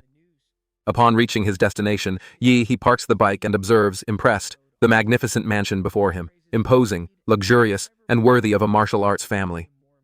He activates his magnetic field to scan the surroundings and detects the presence of several powerful beings scattered throughout the property. At the gate, Liu Qingsu awaits him and greets him with a wave. Yahi teases her, asking if she isn't happy to see him, and she replies, a little nervous that her mother sent her to receive him. As they walk through the garden, he notices a gardener trimming the hedge with giant shears. They enter the mansion through an ornate and imposing door. Liu Qingsu announces Evie, his arrival, to her mother. At the top of a grand staircase, an elegant woman with white hair descends gracefully, welcoming him. Yi stares at her with a red face, completely captivated by her beauty. After the exams at the Loi family mansion, Liu Qinggu stands before her mother, who is seated on the sofa. With a nervous expression, she tries to speak. The woman raises a hand and telling her not to be nervous. She says she watched the fight and that her daughter did very well, also praising Yai's strength. Liu Qinggu remains silent, visibly embarrassed. Her mother explains that since her brother has limited talent, she is the only one capable of shouldering the family's responsibility. She lets her daughter's face and reminds her of her beauty. In a serious tone, she warns that without the support of a master, the family could be forced into an arranged marriage and lose everything. She then proposes to unite the two, leaving Liu Qing completely shocked. She comments that Yui He is a young man of exceptional talent and a bright future, but with a dangerous ambition. Shortly after, Yahi arrives at the mansion and greets the matriarch, offering a small gift. She mentions having heard about his interest in learning advanced martial arts. He is surprised by how quickly she agreed to help him. The woman explains that Liu Qingsu will take him to the family's martial arts pavilion, where he'll have a full day to learn what he can. She also informs him that there are 3 Swanu martial arts on site, and his success will depend solely on his own ability. Yi bows in gratitude and makes a formal promise to the Lo family. The matriarch smiles, pleased with his promise and confident he will keep it. She remarks that he's a clever child, leaving Liu Qingsu confused and Yui uncomfortable with her gaze. The two walk through a stone corridor, the tension between them almost palpable. Yidi confronts her, asking why she seems to be avoiding his gaze, but she denies it. He steps closer with a provocative smile and asks if that's really true.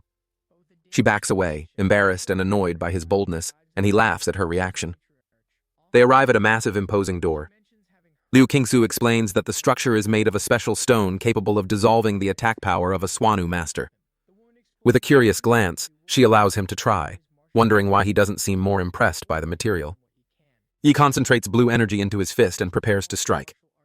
The sight of his attack awakens bad memories for Liu Qinggu. He unleashes a powerful punch that echoes throughout the chamber, but the door doesn't move.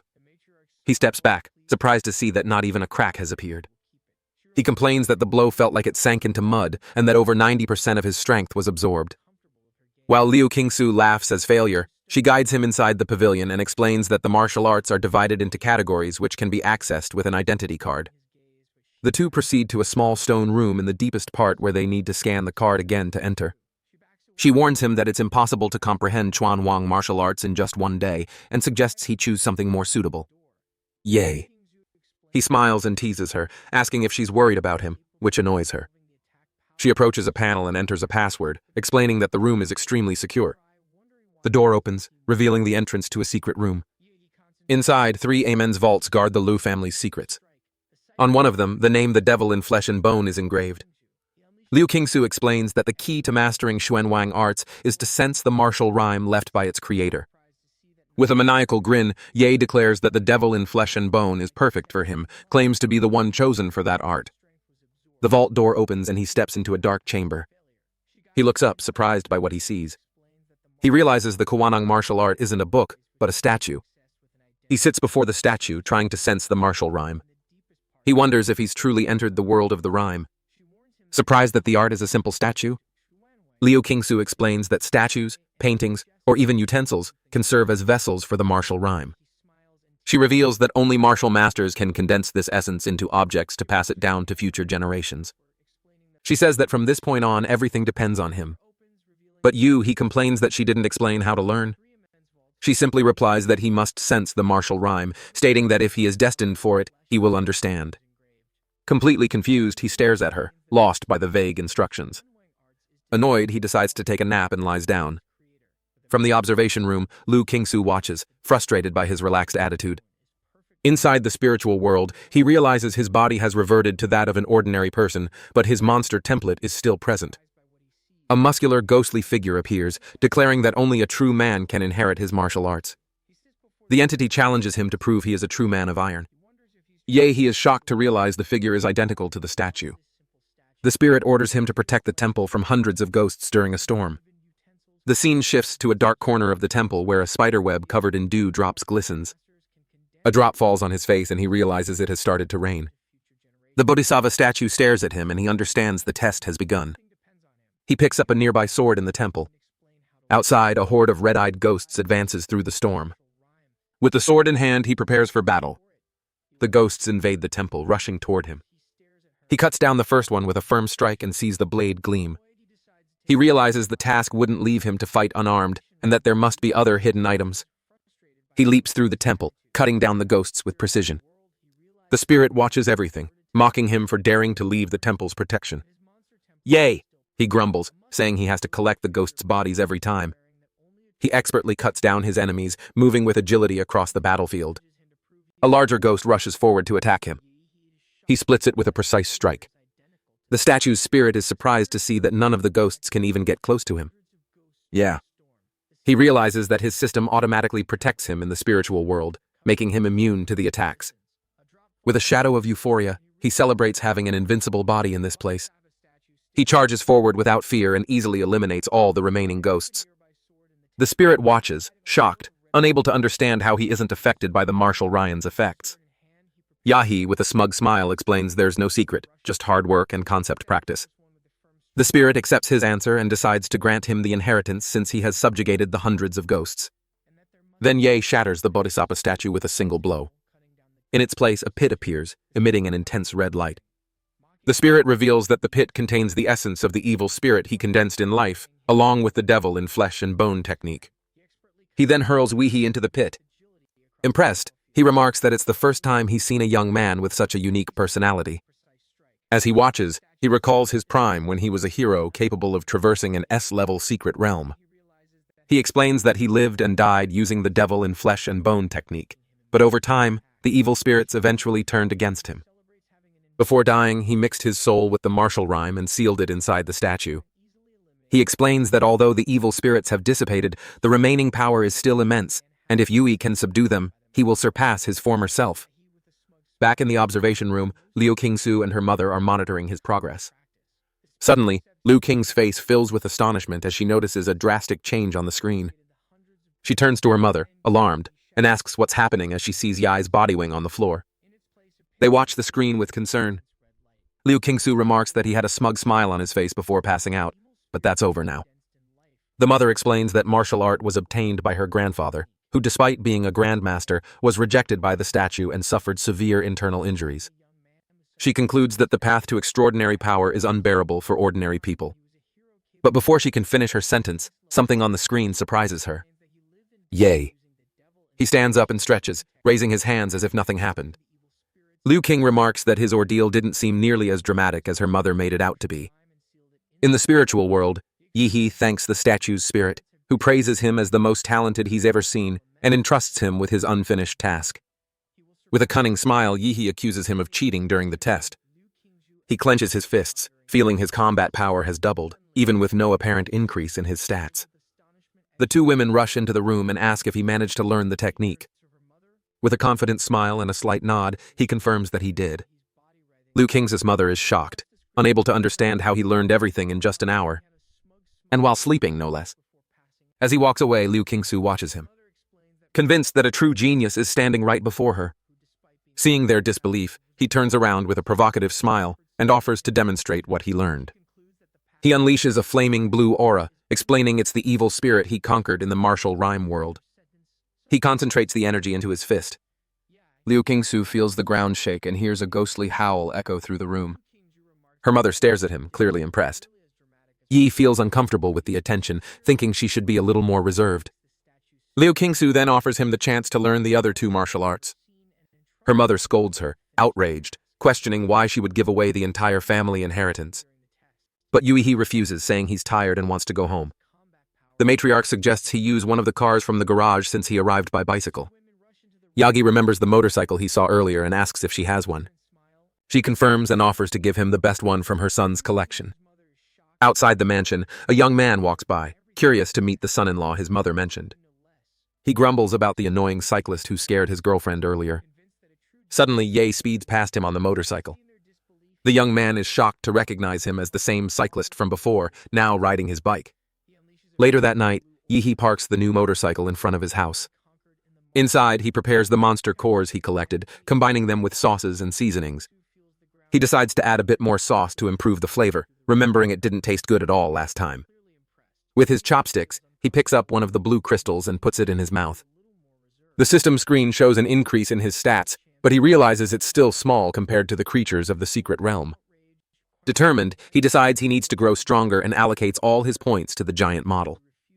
Next, he prepares to consume the golden core of the demonic vine. As soon as he absorbs it, his body is enveloped in an intense blue aura, and the system warns of an ongoing mutation. He frowns, not quite understanding what that means. He thinks about the risks Nomi mutation could result in something powerful or a disastrous evolution.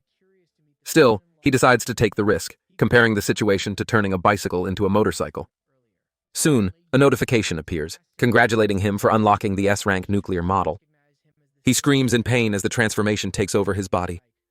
The system informs him that upon reaching 100% compatibility, there's a chance to evolve into the Demora Star universe. With an excited smile, he repeats the name out loud, finding it incredibly powerful, and decides he needs to upgrade the model as soon as possible. Suddenly, a loud bang from outside catches his attention. He turns, stares at the window, and wonders what's happening, or if it might be some kind of attack. Outside, heavily armed police forces surround the park, block him all exits. Suddenly, a knock on the door puts him on alert. He frowns, suspicious, remembering that the previous owner of this body was a recluse who never had visitors. Soon, a woman in a futuristic battle suit enters through the window, observing him with curiosity and remarking that he's definitely no ordinary martial artist. With a cold smile, she threatens him, saying that now that she's been discovered, she'll have to make him suffer a little. He, however, completely ignores her and starts talking to himself about buying another house, leaving her confused. With an intense gaze, he points at her and declares with a mocking smile, "You're not here anymore." Meanwhile, outside, the battle rages on. The police are facing a powerful and unpredictable enemy. One of the targets reveals an opening and the forces move in to capture him. Wounded, the man yells for his partner, Yao Yimi, to take the golden gene and run. Resolute sacrifices himself, activating a forbidden technique to hold off the police alone. The woman, now wearing a black battlesuit, tries to escape, but is quickly intercepted by new enemies. She laments the suit's color change, but the man scolds her for wasting time on it. With a steady gaze, she hides the valuable item, and the two escape through a manhole. The pair emerges in a dark, abandoned city alley, celebrating that they've lost their pursuers. The man notices her nano armor has already started to regenerate. Suddenly, Yi appears before them, approaching calmly. He stares at the woman and asks why she broke into his house. With a sinister smile, he warns her that she picked the wrong neighbor to bother. Startled, the man shouts, demanding to know how he found them. Yahi explains matter-of-factly that he can feel the nuclear radiation emanating from her body. Then he moves forward, excited to test his new technique, Demon in the Flesh. The man tries to defend himself but is immediately overwhelmed by a crushing force. The blow hits him head-on, sending him flying amidst a blast of energy. He spits, gravely injured but has no time to recover. Yui is already on top of him again, delivering a series of fast and devastating attacks. The woman watches it all, impressed by the speed and power of his martial arts. He boasts that he's a disciple of the legendary Emperor Guangla, which leaves the woman confused and surprised by the number of hidden masters in the city. The fallen man warns him not to be so arrogant. Then he slowly rises, his body beginning to distort until it reveals his true monstrous form. With a roar, he declares that as a 6th-level martial artist, he won't be defeated so easily. The creature stomps its foot hard on the ground, creating a powerful shockwave that cracks the pavement. Moments later, it charges forward at high speed, ready to crush Yagi. But he just smiles, clenching his fists and saying that now the fight has gotten interesting. Suddenly, the woman reappears in stealth mode, emerging behind him. She was the real attacker all along. However, before she can land the blow, Yui, he reacts in an instant, firing a beam of energy that hits her squarely. The impact sends her flying into a wall, destroying part of the structure. The monster laments his partner's failed ambush and growls, annoyed, saying he'll have to handle this himself. Yay! He faces him with a confident smile, adjusting his combat stance. The monster fires a powerful energy blast.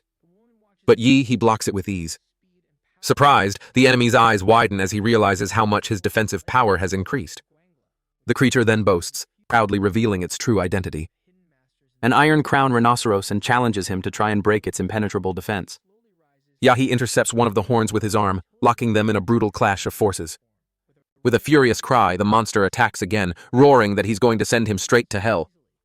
The Ragno turns toward the smoke, mocking his opponent's arrogance. He looks around confused, unable to find Yi anywhere. Suddenly, he senses a presence and looks up, shocked. A colossal, monstrous figure appears before him, shrouded in smoke and lightning. He screams in terror, unsure if it's a demonic beast or if Yi is transformed. The giant attacks with tentacles of blue energy. The impact hurls him backward. He tries to fight back but is hit head-on by the massive attack. The blow smashes him into the ground, creating a crater. The giant focuses energy into its fist and fires a blue skull-shaped sphere. A system screen displays Yui's status in his ultra-gigantic form. The woman watches the battle, shocked by the overwhelming power. She regrets provoking a monster like him. She realizes she can't escape and that if the fight continues, her partner will be defeated. She watches the giant from atop a building, preparing her next move. She launches into the air, spinning threads of orange energy around her body. The nano-armor's molecular threads latch onto the giant's face, strong enough to cut through metal. She yells that even as a giant, he still has human weaknesses. The thread slices through the creature, and its head slumps to the side. She lands on the ground, exhausted, unsure if she succeeded, but the body still fires a beam of energy. The woman looks up terrified as the beam approaches. She stammers the word monster before being engulfed by the light. The last image in her mind is the infinite blue globe destroying everything around her. The smoke from the explosion slowly dissipates. Yai, back in human form, walks through the rubble. He approaches the man's injured body. With a cold gaze, he says it's his turn now. The man glares at him, defeated, and calls him a monster. Ye replies that it's only fair for those who killed to be prepared to die. In the distance, police lights flash in the dark alley. The injured man decides that if he's going down, he's taking Yihi with him. He reveals that the woman hid the golden gene in his room. With a maniacal smile, he warns that Yi will now be hunted forever. He cuts him off with a kick, saying he talks too much. He realizes he needs to get rid of it before the police arrive. He looks at the destroyed building and regrets going too far this time. Back at his apartment, he sits on the floor. He sends a message to Liu Qing's mother asking about the police interrogation. She advises him to lay low until the university classes start, and he reassures her. He thinks it was a good idea to have given her a heads up. He picks up the device containing the golden gene. He recognizes the symbol on the object, the logo of Laserbird, a biotech giant. He concludes the pair had stolen the item and were being hunted while on the run. He remembers the man's words and understands that all the trouble has now fallen on him. Looking through the broken window, he decides it's time to move. He goes to a hotel, ready to figure out what to do next. Meanwhile, inside a secret realm known as Swan Lake, a group of warriors harvest materials from the body of a defeated beast. Suddenly, one of the members turns startled, saying, "Something is wrong." A wave of dark, crackling energy surges forward, consuming the landscape with roars. From the darkness, an enraged horde of demonic monsters emerges. The creatures advance unmasked, destroying everything in their path. In the distance, a gigantic figure rests on a makeshift throne atop a trail of destruction. It is a fifth-level sovereign beast, a colossal wolf with dark fur and red eyes. The warriors panic, shouting to warn the military about the beast hide. Enormous wolf stares at the battlefield. Its red eye glows with power. It opens its mouth and gathers a sphere of purple energy. The creature fires multiple projectiles that bombard the ground amidst the chaos. One of the warriors screams for reinforcements into his communicator. In an instant, his arm is gone and the call for help is lost. The bloody sin wolf rises to its full height and lets out a devastating roar. With the roar, the horde's leader orders a full advance. The army of monsters marches toward a dimensional portal opening in the sky. On the other side, the portal appears over Anqing City. Civilians look up, terrified by the anomaly. An alert announces that the beast tide will arrive in 20 minutes. The military forces are already on the move. Soldiers march through the streets as an emergency summons calls all martial artists to the front lines. At the ancient train station, an announcement asks citizens to remain calm and orderly. During the evacuation, children and students have priority. They are the city's future. In the mayor's office, Guang King is informed that no reinforcements are coming. All cities are overwhelmed with invasion alerts. His assistant confirms that no one is coming to help as even the safe zones are focused on their own defenses. Desperate, the mayor asks if the neighboring city of Huadu can't send at least one grandmaster. He collapses into his chair upon hearing that Huadu is facing an even greater threat and has mobilized all its forces. His face etched with tension, he stands and declares that the battle for Anqing will depend on them alone. Meanwhile, at a training center, two fighters face off in an intense match. Xu Xiao moves in, preparing to deliver a decisive blow. The punch charged with blue energy strikes his opponent's face hard. The light blue-haired fighter slides back but manages to keep his balance. Xu Xiao smirks at him, praising him for withstanding the hit. After training, they talk about Xu Xiao's rapid progress, noting he's gotten terrifyingly strong in just 1 month. Mid-con conversation, his expression changes. An emergency alert flashes on the city panel. His friend shows him the evacuation order on his phone, which prioritizes students and asks if he plans to leave. Xu calmly replies that his friend with his talent is the one who should flee to safety. The other grins, excited, saying that if they're staying, there's only one thing left to do. Meanwhile, at the Lo family mansion, the sky takes on an ominous red hue.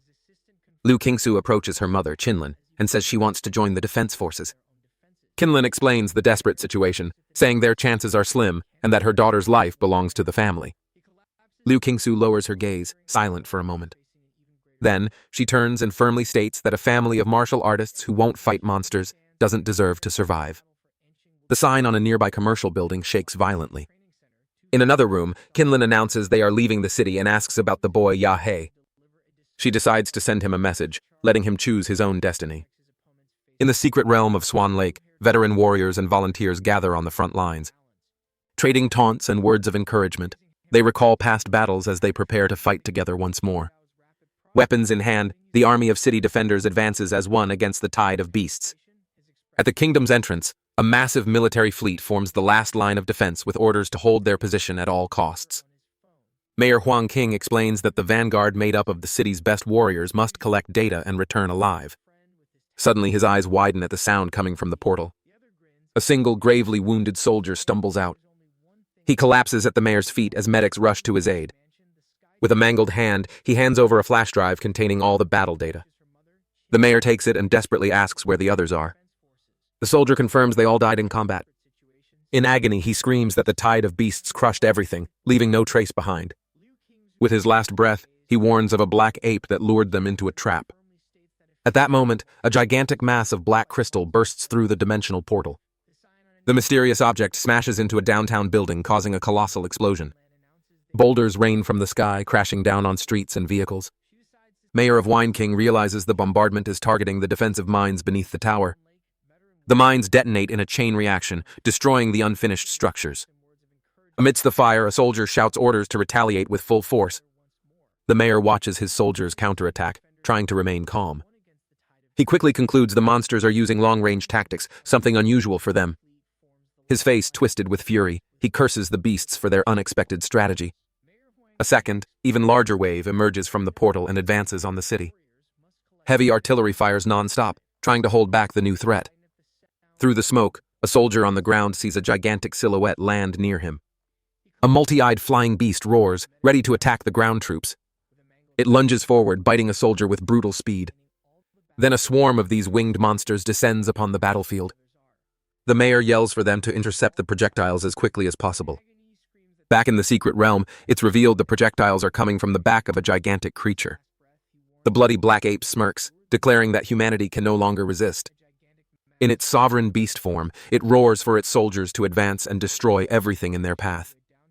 The colossal creature rampages across the battlefield, crushing the defense lines as the artillery fires relentlessly. Even under multiple explosions, the monster keeps advancing, crushing soldiers and vehicles with its bare hands. From a rooftop, Yi watches the city burn and reflects on the uncertain future. With a steady gaze, he tells himself he won't let the monsters destroy the life he fought to build. A wild smile spreads across his face as he leaps and armor begins to form around his body. Elsewhere in the city, Lu Xuan defeats 5 beasts with an energy kick and earns a compliment from his comrade. Kang appears soon after, taunting him that low-level monsters are nothing to be proud of. Shen Guan then shows up holding a beast core, surprised to find them there. He explains that as the children of martial artists who are fighting, they couldn't just run away. Suddenly, Lu Xuan yells for him to watch out. A military vehicle is hurled at high speed towards Shen Guan. Massive destruction continues to unfold in the city. Looking up, no one can tell who managed to hurl that armored vehicle into the air. But before it could hit anyone, it was sliced by an incredibly sharp sword. The cut was extremely precise, splitting the military vehicle into 2 halves as if it were made of butter. The blonde girl looking back can hide her surprise. A Lord-class creature has managed to infiltrate the rear guard. They need to be very cautious if they're going to fight it, but the monster's patience is short and immediately tries to attack the humans with its fists. The young man knows he won't be able to block that easily. And before anything worse could happen, someone intercepted the creature's attack. A large blue flash struck the creature, which looked like a huge ape. But the damage from the impact wasn't enough, and the creature tried to attack again, only to be subdued once more by the strength of Yuihi, who will take this opportunity to neutralize the creature. With his hands, he immobilized it with great ease. And since it was a threat to innocent people, it was time for the creature to be stopped. A massive beam of light from the most intense laser was directed at the creature, defeating it. A young man who saw this believed the beasts were fighting each other. However, the swordsman knows that's our protagonist. His presence in this great chaos could mean the preservation of this city for one more day. Yeah, he looked toward the survivors, saying he'll leave that district to Peng Xiao, as he's now going to help in other areas. Disappearing instantly like a flash of lightning. High above, our protagonist can see all the destruction being caused. Using his senses, he's trying to find the area where the beasts are gathered in the largest numbers. He found it. In this dangerous area, armed men are discovering their bullets can harm these creatures. One of them had the idea to use swords. If projectiles moving at 800 millimeters couldn't do anything, maybe he could with brute strength. His confidence was so high that all the men decided to obey. After all, what could go wrong? Bravely, they advanced toward a predictable outcome. Quickly overcome by the powerful creature's defenses, it still had time to knock down others with its paws. A subordinate told the captain they needed to retreat, otherwise all fighters on that site could be defeated. The captain uses his blade to hold back some creatures. He knows his military duty. Their obligation is to buy time for people to escape. But before they could continue fighting, a dark red mist began to emanate from the monsters' bodies. It seemed to be absorbed by the larger creature. Before it could even try anything, a large blue beam like a laser struck the creature's head, taking it down for good. Other monsters in the area began to sense the approaching danger. Our protagonist charges at them all full of enthusiasm, hitting the vast battlefield like a meteor. On the other front lines, more monsters are approaching the city, but they are actually converging on a single region. A girl informed her superior that this is being caused by our protagonist. The creatures are heading toward him.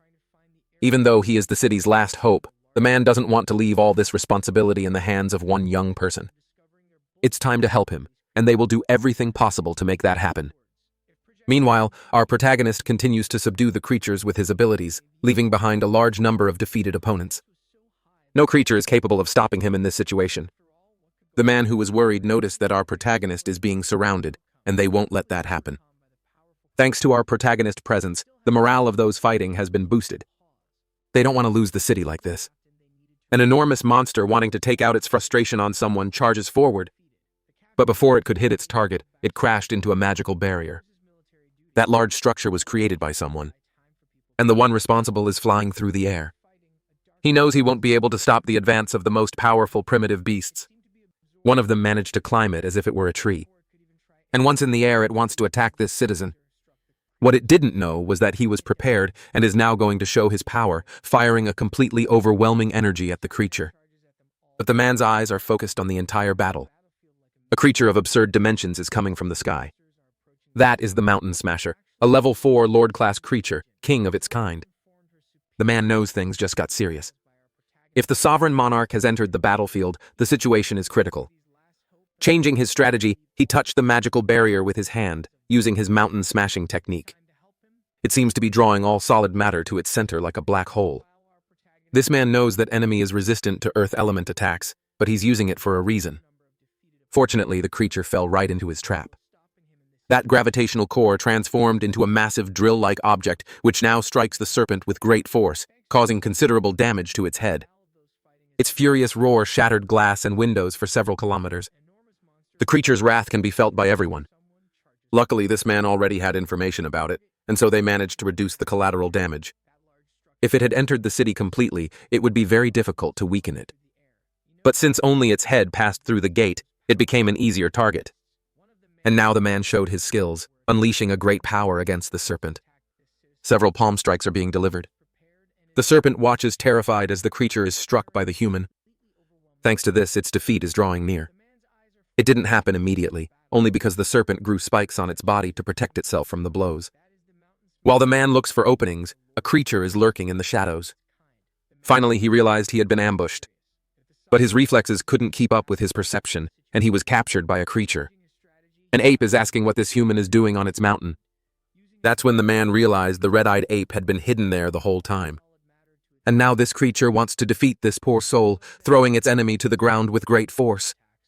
The gorilla looks at its own hand, believing there are no powerful martial artists in this city, and that it can now do whatever it wants. And the man who was almost defeated is quite weakened, watching the creature carefully. Willing to continue the battle, the man is concentrating his power in one hand. With it, he created a kind of dragon, the storm of blades. But for the ape, all that resistance is meaningless. Destruction is inevitable. There is nothing on this battlefield that can contain its strength. Without a worthy opponent, humanity has become an easy target. The storm of blades advances, but the ape remains still. Its body is so strong and resilient that the blades shatter upon impact. Even so, it praised the attack's speed, though considered it weak.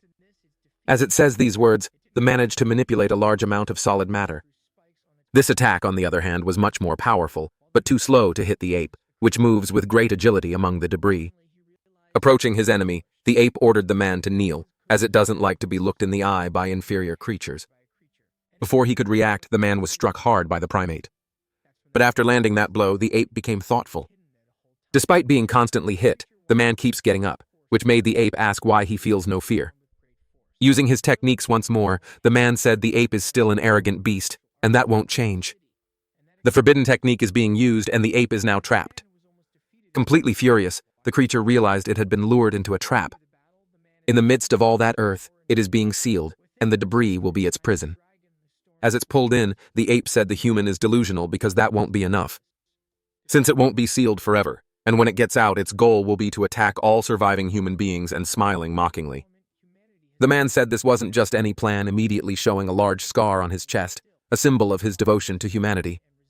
Then he performed an act of extreme sacrifice. This intense scene startled the creature as it didn't know what this meant. It was unbelievable. He truly learned from his master. There was a powerful device hidden beneath the city, and the trigger was linked to his vital signs. If they stopped, everything would be over. And the creature, who was cunning, fell into despair. It wanted to believe it was all a bluff and that the human was lying. But the man was visibly weakened, which showed he wasn't joking about this. As the mayor of the city, he had dedicated his life to its protection. And now he had finally done enough for his people. After his last words, an intense wave of energy swept through the city.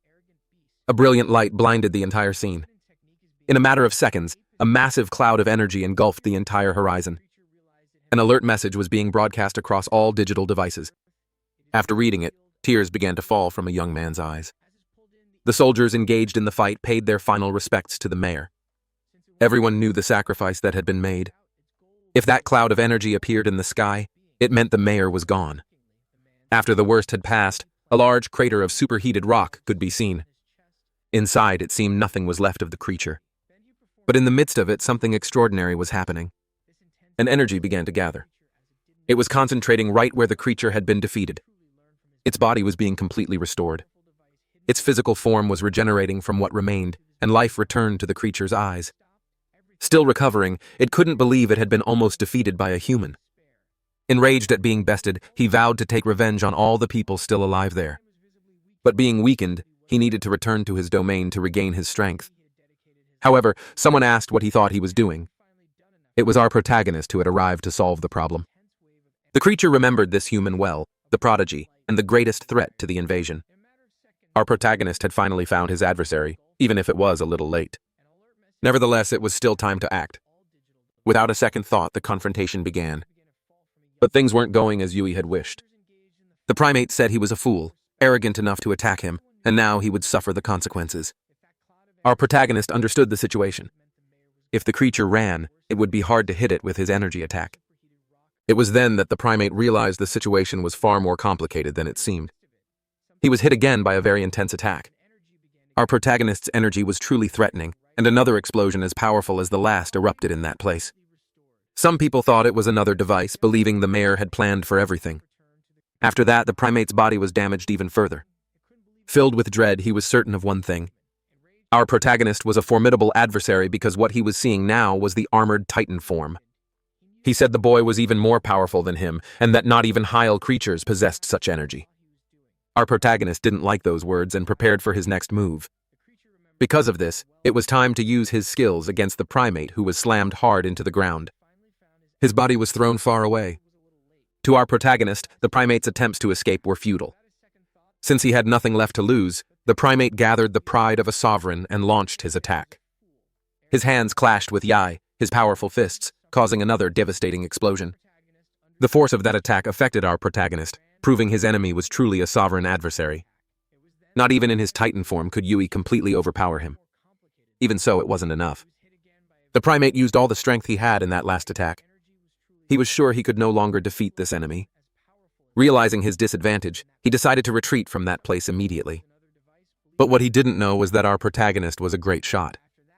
Besides, he wouldn't let the mayor's sacrifice be in vain. He sent another of his radiant attacks against him, hitting the primate as he fled. The primate did everything to trick his enemy, even pretending to be defeated, a sign that the proud creature was filled with fear. Now, our protagonist lamented. If he'd have found the creature sooner, perhaps the mayor would still be alive. At least the primate was weakened and his chances of escape were slim. And thanks to our protagonist's senses, he found the primate underground, firing his powerful attacks at him once more. The creature tried to escape again. He was trying to buy as much time as possible to reach the gate leading to his dimension. If it weren't for the human prodigy, things might have been different. And once again, the primate was hit by an attack. Our protagonist wasn't satisfied and wanted the primate to answer for what happened to the mayor. Now visibly damaged and holding an energy sphere, the primate said, he was pushing the limits. He was willing to use his entire energy core to take his enemies down with him. Thanks to that, he managed to completely restore one of his limbs. It seemed to have returned to the peak of its power. With this, his goal was to hit Yai's Titan form. But that blow was precisely intercepted. Even so, the damage caused by the primate was intense, and the Titan form's arm was damaged, revealing great damage to the mechanical structure. Not even the primate could withstand such power. That was a bit dangerous for our protagonist. But the primate was also in no condition to fight. He was rapidly approaching his defeat. Before the final attack, he felt an intense pressure, as if he were the victim of a mental assault. That's when he realized there might be another expert in that place. Looking at the battlefield, he noticed several hands had appeared, and they were pushing the primate's body away. These shapes resembled fungi and were even growing on the joints of the Titan's body, preventing it from moving freely. Enraged by this situation, our protagonist said that wasn't enough to stop him. Now his entire body was burning with energy. Intense blue flames were completely dissolving those shapes. It was time for them to experience intense heat. The primate was close to finally crossing through the gate. But until he passed through it, the danger was still very real. An imposing and menacing figure reaching quickly. This left the primate completely desperate. If they even hurry up and flee, there would be no escape. The shapes were hurrying, and the person responsible was trying their best. Our protagonist was surprised by what he saw and wondered if that was also a magical creature. The mysterious shapes had merged, creating a huge creature of terrible power. The city was still heavily damaged from the battle, and the thing that seemed responsible for the primate's escape was taking form. Its eyes were finally revealed. They were menacing and deep. The creature also let out a fierce, deafening, and dangerous roar. Our protagonist managed to block the hearing of his giant form, but his mind was still affected by the sound. It was as if he were being enveloped by that energy. After what happened, many people were affected, and he couldn't let the primate escape like this. Completely determined, he warned that the primate would not escape. And now the hero is gathering energy in the palm of his hands, hoping to settle this fight once and for all. His physical form completely left the Titan. Our protagonist did this on purpose. That was his specialty, a small, concentrated sphere of energy. Slowly, the energy spread through the creature's body. Meanwhile, the monster formed by the shapes continued to emit its sound. Another massive explosion occurred. The people watching the fight from a safe distance were growing more confused as the beasts invading the city were now behaving erratically. Even so, they couldn't abandon their posts. And thanks to that final attack, the ape was finally defeated. It was up to the remaining martial artists to neutralize the beasts roaming the area. It took a full day for them all to be contained. The siege on that city was won by the humans, but the cost was high. Nearly 80% of the combatants did not survive, and the place where the sworn lake once stood was completely destroyed. Lying there was a young man who finally woke up. It's our protagonist, still very confused. He doesn't know how long he was unconscious. Thanks to the energy released in the explosions, he was able to replenish his strength. The battle was truly intense. Thanks to what the mayor did, our protagonist had the chance to defeat the Black Aid for good. Although the variety of creatures he faces is interesting, it's hard to defeat a supreme-level beast. Our boy was very lucky, but he believes that in time he'll reach the pinnacle of martial power. The fastest path to that is attaining the power of the Cosmic Emperor. That's why he needs to hurry and collect the necessary magic cores compatible with this power. Perhaps being transported to that world was Yuvi's destiny. After that intense battle, a month had passed, and for the people, life had returned to normal. During the creature siege, several cities were completely lost. A major national martial arts organization sent warriors and grandmasters to investigate. That invasion was completely unexpected. The most powerful guardian, martial artist Honging, arrived late and was severely injured during the battle. Our protagonist realized that humanity's survival would be a difficult road. He goes to the young woman's house with a request. Kin already knows he wants to learn her family's 2 remaining techniques. Embarrassed, our boy admits he has another request. He needs her help to obtain high-quality magic cores. She explains that plant-type cores are rare and precious. Intrigued by his proposal, she asks what he can offer in return. Our protagonist knows the university's freshman orientation includes a secret dimension exam. He offers to help Kingu take first place. She's interested but says he's underestimating the challenge, telling him he's still a long way from the other prodigies. Our boy knows she's entrusted her family's future to him, so he thinks she should be a bit more optimistic. Standing up, she seems to agree, stating she'll help him one more time. Back in the city, our boy arrives at the hospital. He's immediately recognized by several people who now see him as a true hero. Among them are many admirers. Our protagonist goes to visit his friend who is no longer the most popular guy in town. Another young man in the infirmary is also thrilled by the visit, but our boy has no idea who he is. The guy's name is Xuan, and they fought once. Despite a severe leg injury, he's doing okay. Thanks to modern technology, he can get an advanced prosthetic. Our protagonist is impressed by his former opponent's courage getting badly injured to defend the city. As he's thinking, he gets a call, and that's been happening a lot lately. His thumb has been ringing off the hook. On the other end of the line, a man with a mustache is complaining that why he needs to pay attention. This includes the admissions officers from the Imperial University. A special train will pick him up in 3 days to start his training. The heavily bandaged young man also gets a call.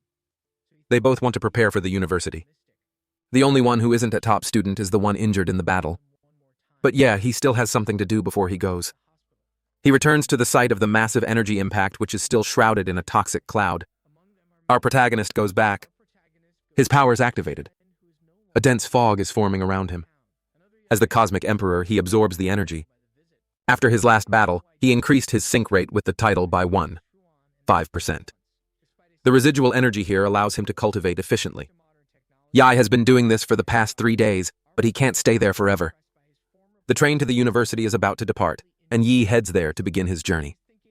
Among those boarding are some familiar faces. In fact, he just made a very flashy entrance at the station. At least he made it on time. The crowd watches, impressed by the hero's arrival. His friend notes that he's definitely gotten stronger. Finally, they're saying goodbye to this great city, our protagonist's hometown. Now he must look to new horizons and head for the city of the Imperial University. Even though he can fly and has incredible abilities, he needs to take the train. Inside, he feels restless. He asks his friend if everyone here are top scorers. He learns the train is heavily guarded because it carries the most talented of the new generation. Yay. He used his senses to analyze the vitality of those people, recognizing that there are many prodigies, but only 5 of them could withstand 3 of his moves. As the journey continues, an alert sounds. The train is under attack. The alert adds that the enemies are unknown. Students must evacuate their compartments and avoid conflict. Everyone on board is worried. After the recent attack, the nation is severely weakened, but our protagonist remains calmly seated. He's been training hard and just wants to rest. However, he realizes life has other plans for him. It's time to act. Despite the warning, the train keeps moving. A badly injured freshman tries to block our boy's path. The enemy has already breached the first 3 cars. The attackers are terrifying and are driving people into a separate dimensional space. After hearing this, the people with our boy grow anxious, but one of them demands proof of the danger. This guy with spiky hair believes he can beat them. His courage scares some while emboldening others. So the boy heads toward the danger. The freshman warns him he's heading toward immense danger. Only then does the freshman realize who he's talking to. Using his vitality sensor, he detects anomalies in the freshman and asks how he knows him. The young man says a girl named Lu showed him a photo and told him to find our protagonist. She said not to let him go in the front cars no matter what. This news alarms our protagonist. He also learns she was badly injured protecting the freshman. With tears in his eyes, he vows to keep his promise so the other's sacrifices won't be in vain. Our protagonist is furious as the boy's words imply the girl didn't survive. And since he made a promise to her parents, he has no choice but to intervene. The freshman tries to block our protagonist, but he's met with the overwhelming power of the two. Still, he insists he's only trying to save our protagonist's life. But his persistence has reached its limit, and he's quickly subdued, getting a first-hand taste of our protagonist's impressive power, who is now rushing toward the front lines. Eventually, he came across a portal. This must be the space the freshman had mentioned. To test his theory, our protagonist throws a suitcase into the portal. There's no reaction. His senses can't detect any energy from it, which is confusing. Still, he decides to go in and see what's happening. Once on the other side, our boy is surprised. A winding path appears at his feet, leaving him a bit confused. Although he entered with his friend, he's now completely alone. Unsure of what to do, our protagonist heads toward the light. He arrives in a completely abandoned and destroyed city. His force field can't detect anything either, as if it's being blocked. Only one option left. Our boy takes to the skies. He heads toward the tallest building he can find. Enraged at whoever is responsible, our hero unleashes a massive energy attack. He releases a huge wave of power into the sky, shaking the entire dimension. The other freshmen trapped in the city see our protagonist's powerful strike. It seems to have caught some attention as figures begin moving toward our hero. Liu is badly wounded. She realizes our hero is here, ignoring her warning. Looking down, our hero sees he's drawn a lot of attention, including his enemies. A man in a pig mask charges at him, ready for an intense fight. Our protagonist hates mysteries. He decides he'll take that mask off with his own 2 hands. The man prepares for combat, but all he gets is a direct, powerful blow. Despite this, our hero realizes the man withstood his strongest blow and is completely unharmed. He seizes the opportunity to strike with his blade, but our hero's resilience surprises him. The protagonist's regeneration is so intense that he blocked the blow with his muscles alone. His attacker's strength isn't that great, but the weapon piques our protagonist's interest. Using his hands, he immobilized the opponent's head, want to get a closer look at its structure. Since it was very dark, our hero had to illuminate the individual's face with his energy beam. Unfortunately, the blast was so powerful, it completely defeated the creature. That's when he noticed something inside its head, a kind of jade pendant. Our hero now figures this must be part of a challenge in this dimension. And that opponent's weapon was enchanted with a high old dark aura. After the aura was dispelled, the weapon became ordinary again. While still pondering the situation, an arrow was shot toward our hero, but it was quickly intercepted by his defensive skills. Another adversary is approaching, ready for a fight. Our protagonist doesn't like to be caught by surprise. To his surprise, an arrow shot up from the ground.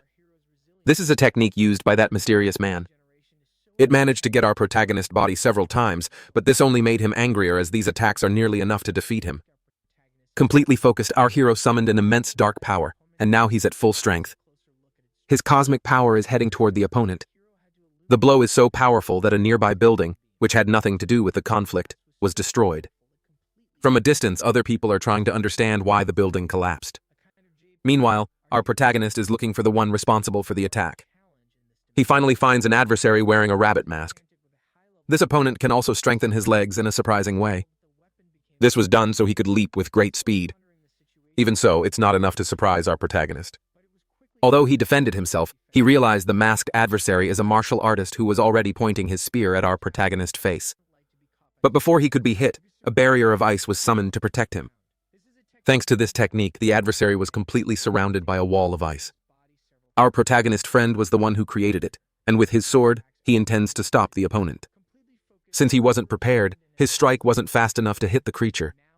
All he managed to do was make the opponent even angrier, who now advances, executing several spear strikes, completely destroying the ice wall. But our protagonist friend has his own skills. He knows palm impact techniques, which were effective enough to hurl the opponent far away. At that moment, the creature understood what happens to its adversaries.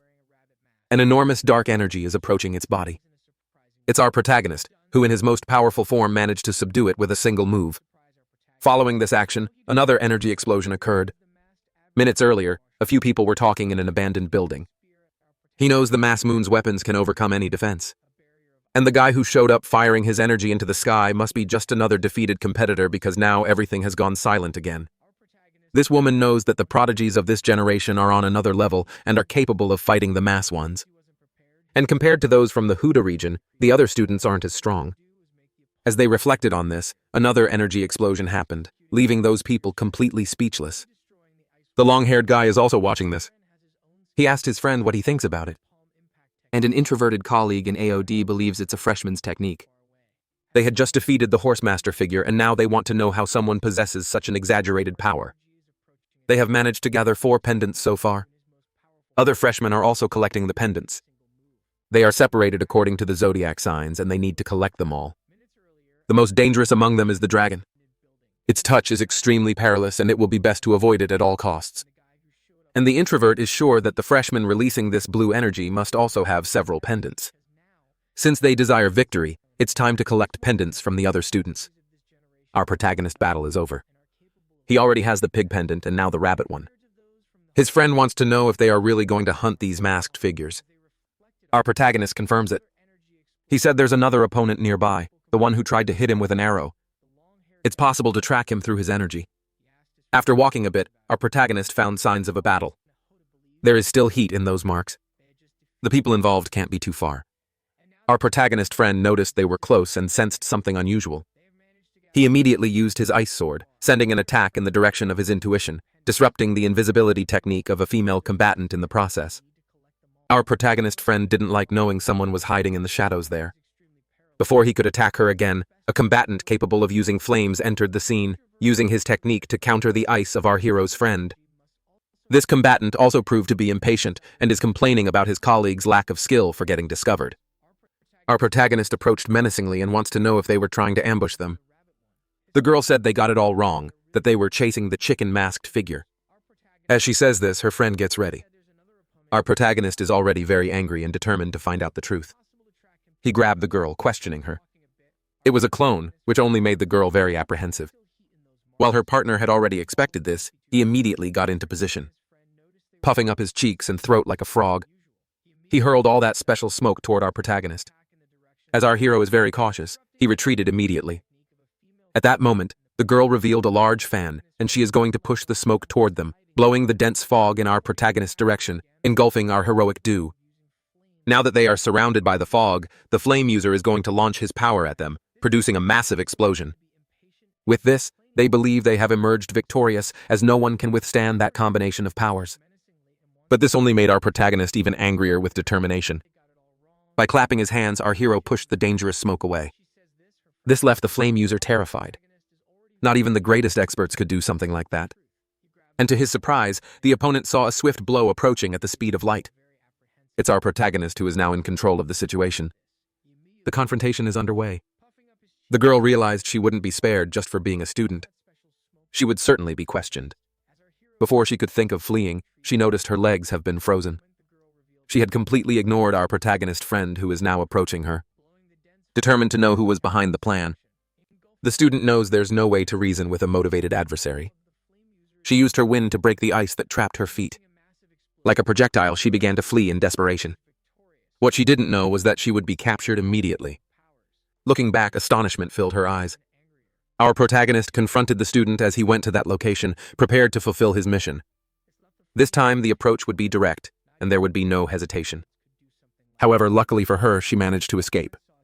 This only activated our protagonist's pursuit instinct, and he was determined to recapture her.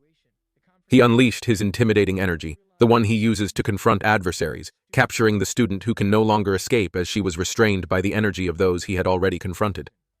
Our protagonist ordered her to accept her fate as there was no one to help her now. Completely surrendered, she decided to hand over the item, the 2 pendants collected.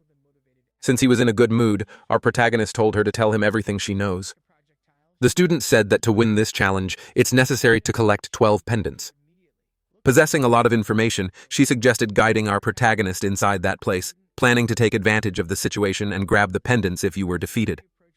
But exuding an intimidating energy, our protagonist said that wouldn't be necessary. Meanwhile, in the same place, the long-haired guy and the introvert are running quickly as they want to obtain pendants. Along the way, the long-haired guy was surprised by something.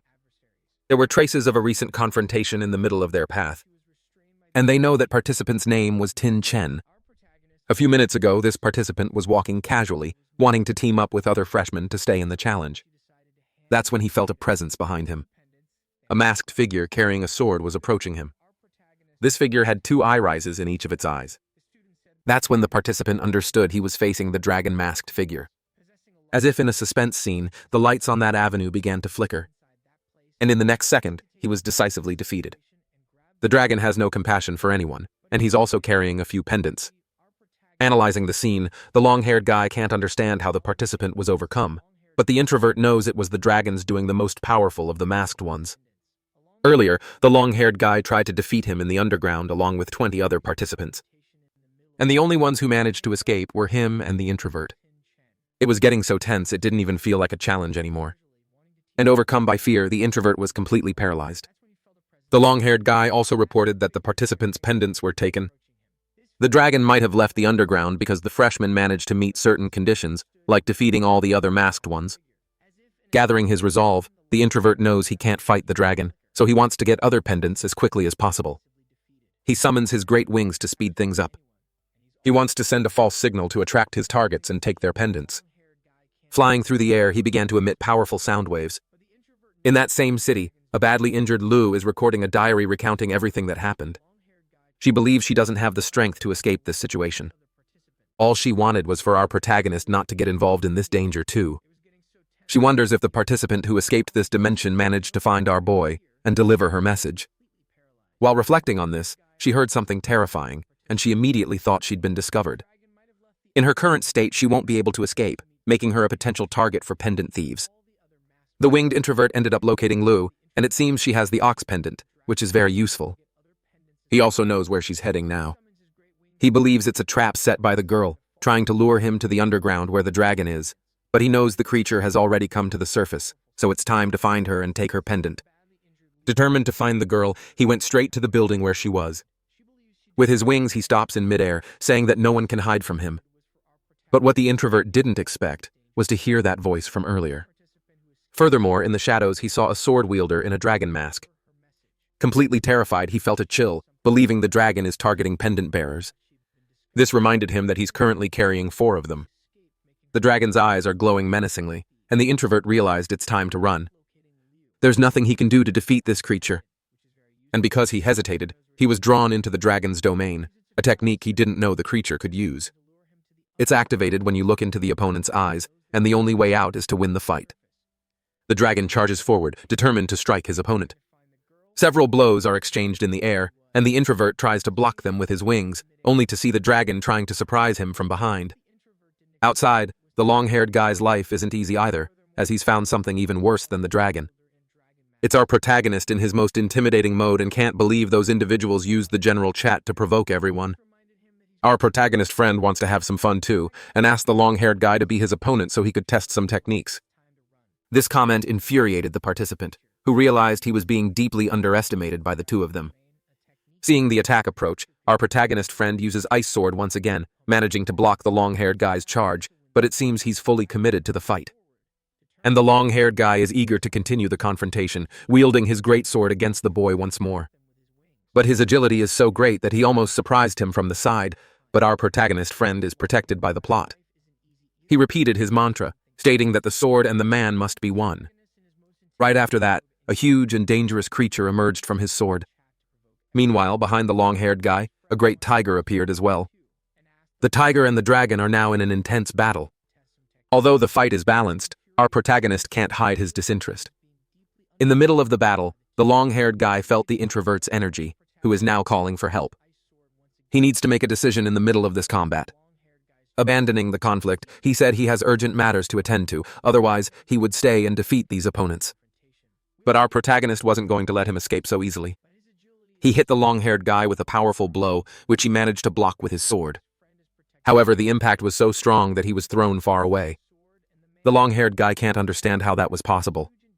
He believes he was completely caught by surprise, but our protagonist said he's just weak.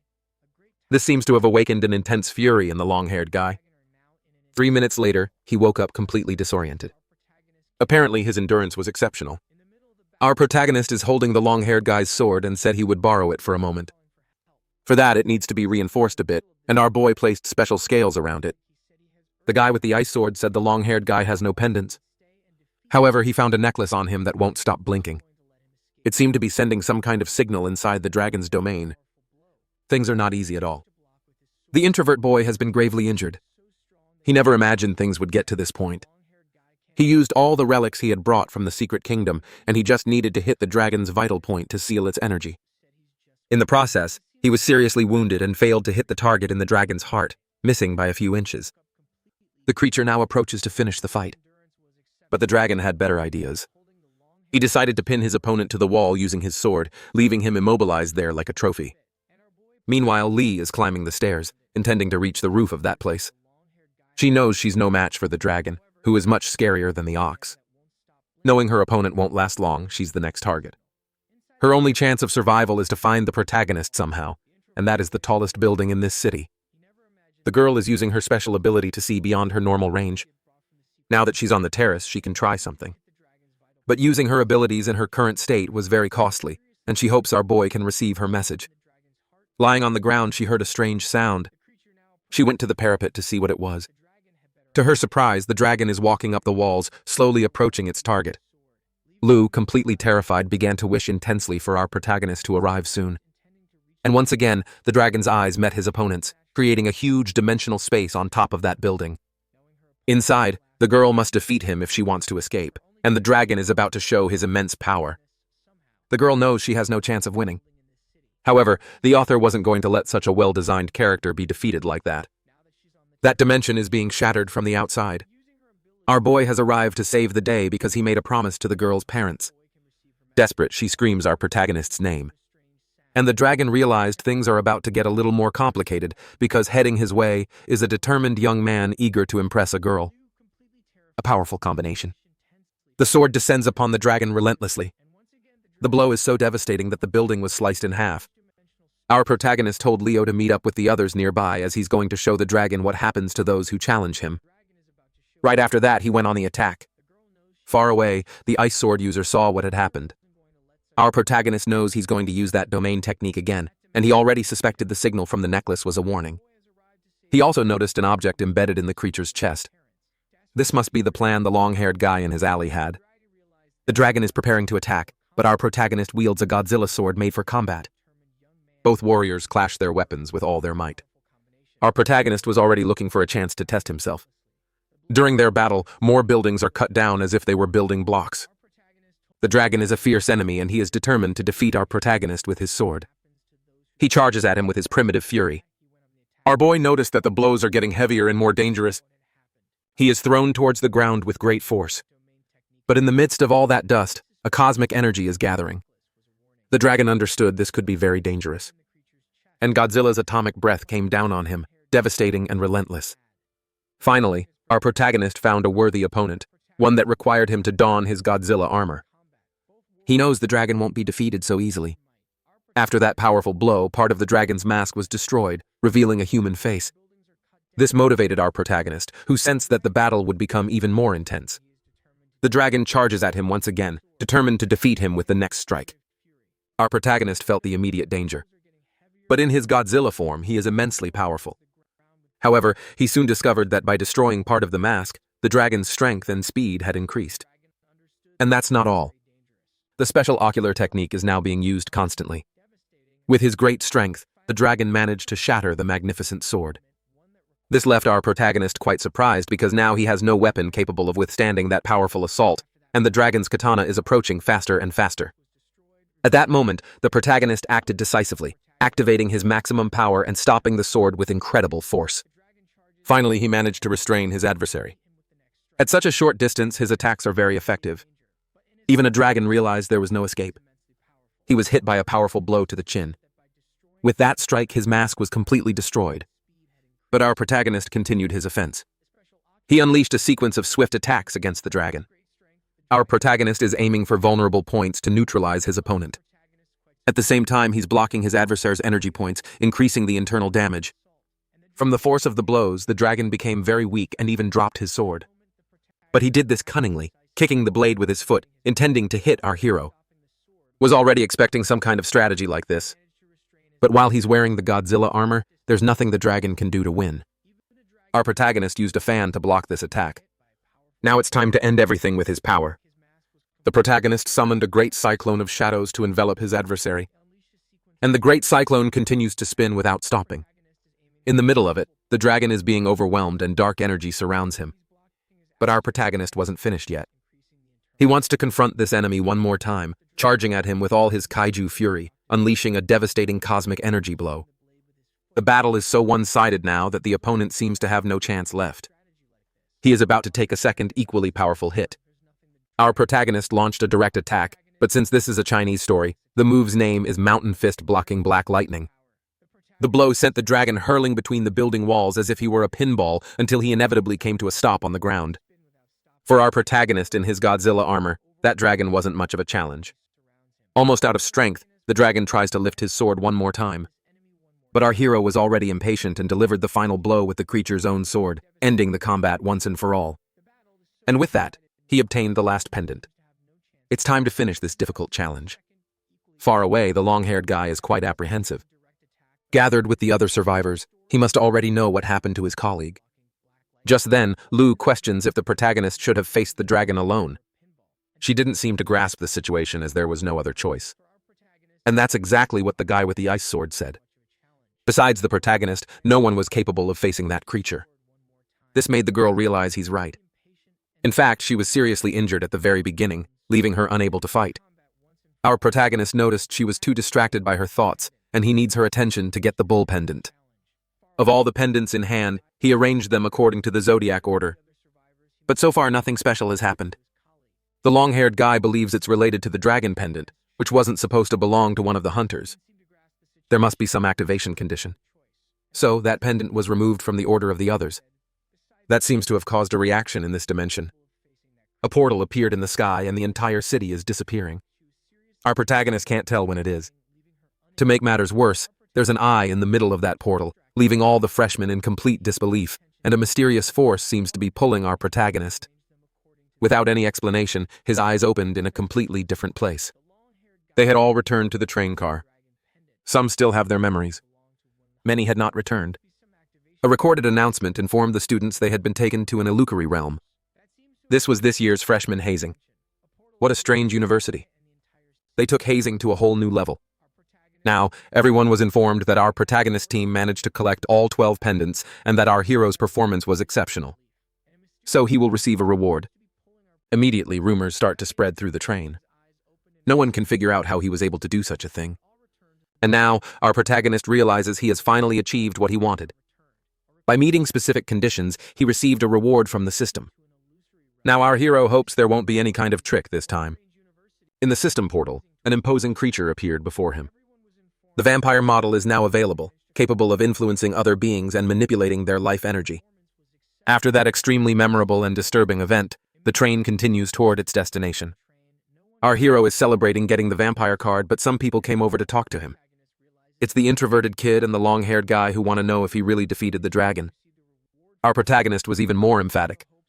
He defeated the dragon, leaving the introverted kid completely speechless. He announced to everyone that he wanted to create a new student club at the university and asked our protagonist to be their president. Because with our protagonist's strength, they can fight against tradition. The others saw that the arrogant kid actually invited someone, which was incredibly surprising.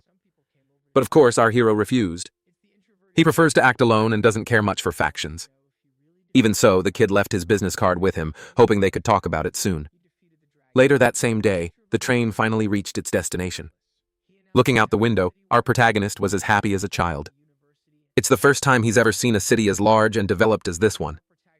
Dyson embarking from the train, they marveled at all the development. An assistant is showing all the freshmen which way they should go. And gradually, they become immensely shocked because an aircraft worthy of StarCraft is waiting for all of them. A recorded announcement said the students must board it and find their respective seats, which have the same number as on the train. Our protagonist ended up meeting Lou, but the girl had been advised by her own mother that even though they are engaged, they aren't married, so she must control her hormones, giving our hero a somewhat aggressive response. In any case, the young man's question was about the aircraft, and he learned from Loy that the university is in the sky in a floating city. The aircraft finally took all the students there. There is an electromagnetic field around the entire city, preventing dangerous monsters from approaching. After disembarking, they need to show their IDs. After that, they go through one more station and finally arrive at the dorms. All the buildings there are enormous, and our hero can't stop being impressed by it all. Some even think he's some kind of idiot. At least he and his friend with the ice sword will be close, separated by only 2 floors. Our protagonist was surprised to find they would have a 100 square meter apartment fully furnished with a state-of-the-art computer and even a jacuzzi tub. For him, it's like staying in the best hotel that exists. Now it's time to get down to business and test the vampire model. Using his student ID, he can use the university app and spend points to buy interesting things. But he soon discovered that the prices of things are simply absurd. And now our protagonist needs to be very careful with his spending. He bought a few items that could help him with his motivation, and they were immediately delivered by drones. Our hero is very excited to use those crystals. Using them all at once was very uncomfortable. His stomach could barely handle it. But the effects of the vampire powers are truly indescribable. Even his fangs grew larger now. Sucking an enemy's blood will be very easy. His nails are also long like claws, which gave our protagonist an interesting idea. He thought it would be cool to pierce his own throat with his new claws. Our protagonist gagged at the idea. A large wound appeared on his neck, but it regenerated almost instantly. With this, he realized his regeneration had become even faster, and it was incredibly obvious to him. Now in the training room, he will test his other skill, Red Calamity. Closing his eyes, he tries to concentrate his new energy. His eyes open, filled with determination. On the other side of the arena, a malevolent figure appeared. Our boy asked the figure to approach and try to hit him with a punch. The malevolent figure channels its power to deliver the best possible blow, causing another equally malevolent figure to appear on its back. Now its fists are ready to strike our protagonist. He tries to defend himself in the most foolish way possible by crossing his arms in front of his face. It's a guard that doesn't exist in any martial art. It would have been interesting if the malevolent figure had hit him in the stomach, but it went straight for his defense. Our protagonist felt all the bones from his elbow down shatter, and the force of the impact was so great that he was sent flying. As he got up, he noticed his arms felt like boiled noodles. Now it's time to test time freeze. To our boy's surprise, he managed it for 5 seconds. That's his current limit. He decided he would keep trying to increase it. With great concentration, he managed to raise this limit little by little. But to reach the 5-second mark, he's about to explode. And his barrier was completely destroyed upon reaching his new limit. 5 seconds is the body's original limit, but for our protagonist, it's just a barrier to be broken. The next day, he's walking through the university. Thanks to the vampire ability, sunlight isn't very pleasant for him now. Our boy is feeling uncomfortable. As they were walking, the ice sword guy asked if our protagonist had heard about the latest reforms that year. Classes will be in small groups like a mentorship, and students can seek guidance from different mentors. Our protagonist wants to know if he needs to look for someone, and his classmate informs him that in his case, he doesn't. Showing him a notice shared at the university, he explains that our boy did so well in the hazing ritual that he can choose any mentor and none can refuse him. Heading straight for the gym, there's a long line of students. Our protagonist doesn't want to waste his time there and says he'll meet up with his friends soon. Since he can be refused, he can use this advantage. But for him, having to choose a mentor will be a huge pain. Until our boy smelled a very different scent. This is the smell of blood.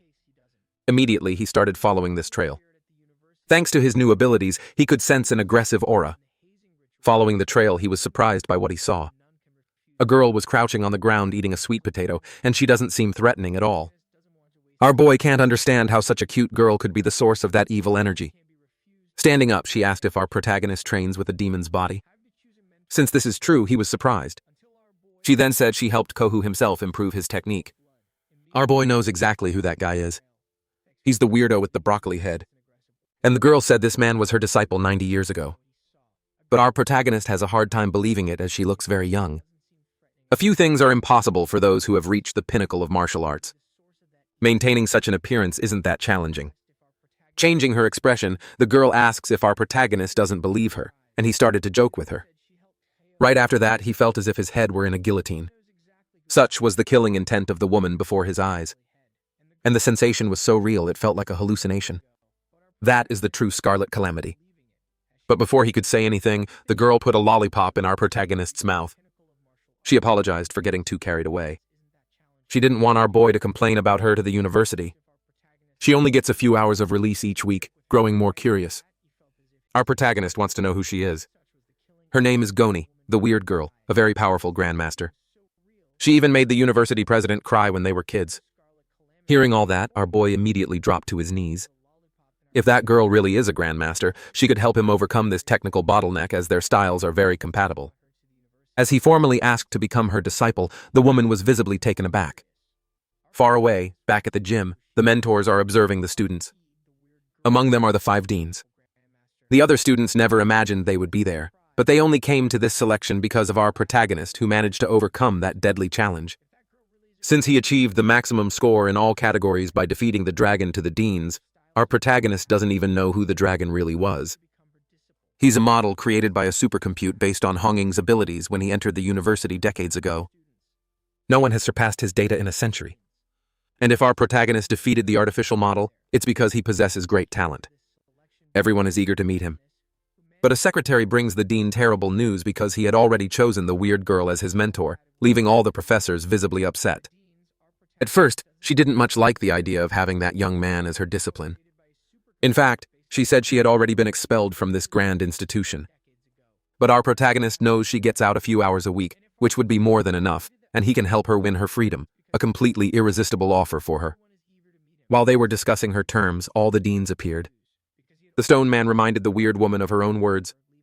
She had promised not to interact with students when she was free, and due to her mental state, she is not fit to teach. The old man told her to go home, but the woman was not willing to do so.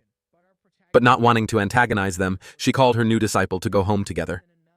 As he follows his new mentor, our protagonist observes the university until they arrived in front of a large door. Inside the elevator, he asked if she lived there. She said yes, and that she had had problems in recent decades accidentally causing incidents, but had recently learned to control herself. Sensing the boy's enthusiasm, the teacher asked if he wasn't afraid. And he finally realized he could be easily overpowered in that place. Curiously, they arrived at a very particular floor. When the elevator door opened, he saw a narrow hallway designed that way because only that teacher ever passes through. There was a countdown happening, and our protagonist wanted to know what caused it. Anxious and in a hurry, the teacher said they needed to get to the other side immediately.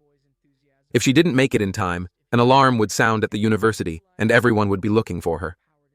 Helping his new mentor, our protagonist hurried to get through as well. On the other side of the door, they were completely isolated from the outside world, and a barrier also appeared in intense energy field. This causes any martial technique in that space to be greatly weakened. The teacher explained that this was her containment housing. To make her stay more pleasant, the apartment was extremely well furnished, spanning 3 full floors. This way, she could stay there calmly without thinking of escaping. For someone who was supposed to be in containment, our protagonist thought the apartment was very luxurious. Meanwhile, the news was brought to the university president, but he respected our protagonist's decision. When a true talent appears, their obligation is to help them develop even further, and the president believes the teacher will be useful since she is constantly monitored. They already know that both are inside her quarters. There is still a 5% chance of her losing control, and a 90% chance of our protagonist being severely injured if that happens. The president knows that special class fighters always have a complicated history, and in times of crisis, they are sent to front lines. So, our protagonist needs to be prepared because he knows this new generation doesn't have enough time. It's been many decades since the woman last taught someone, and our protagonist believes they are about to start their training session. He asked if she wasn't going to contain her power for this, but the woman had forgotten. As she's stretching, our protagonist says he's ready.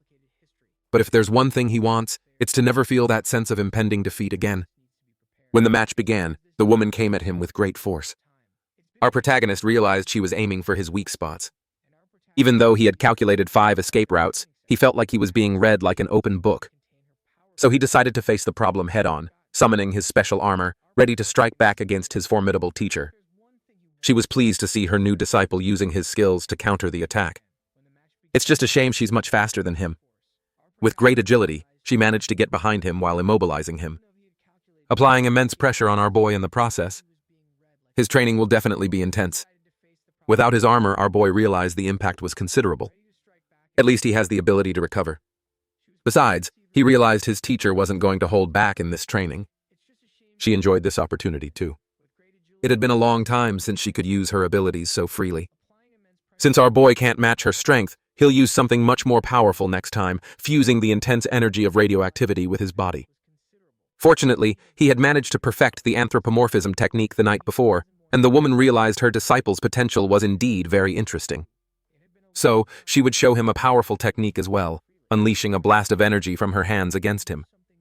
It pierced right through our protagonist's technique, causing a huge explosion in the process, but he was already protected by his metal armor. The teacher's eyes watched this with great attention. The mass of armor simply materialized on his back, but she was breathing calmly as it happened, directing her strike against her opponent, completely disabling our protagonist's mechanical arm. He couldn't understand how his impenetrable defense was completely ignored. The teacher quickly realized her new disciple was hiding inside that structure, proving her detection skills were terrifying, and she was determined to force him out of that metal structure. But as soon as she got close, several defenses emerged from the large armor. It was enough to make her back away. Now our protagonist would use his energy breath against her. Our boy knew he wouldn't be able to overpower her with this move, but he wanted to see how far he could push it. That's when he felt his entire body being restrained by energy chains. He again felt that overwhelming pressure. He knew this feeling all too well.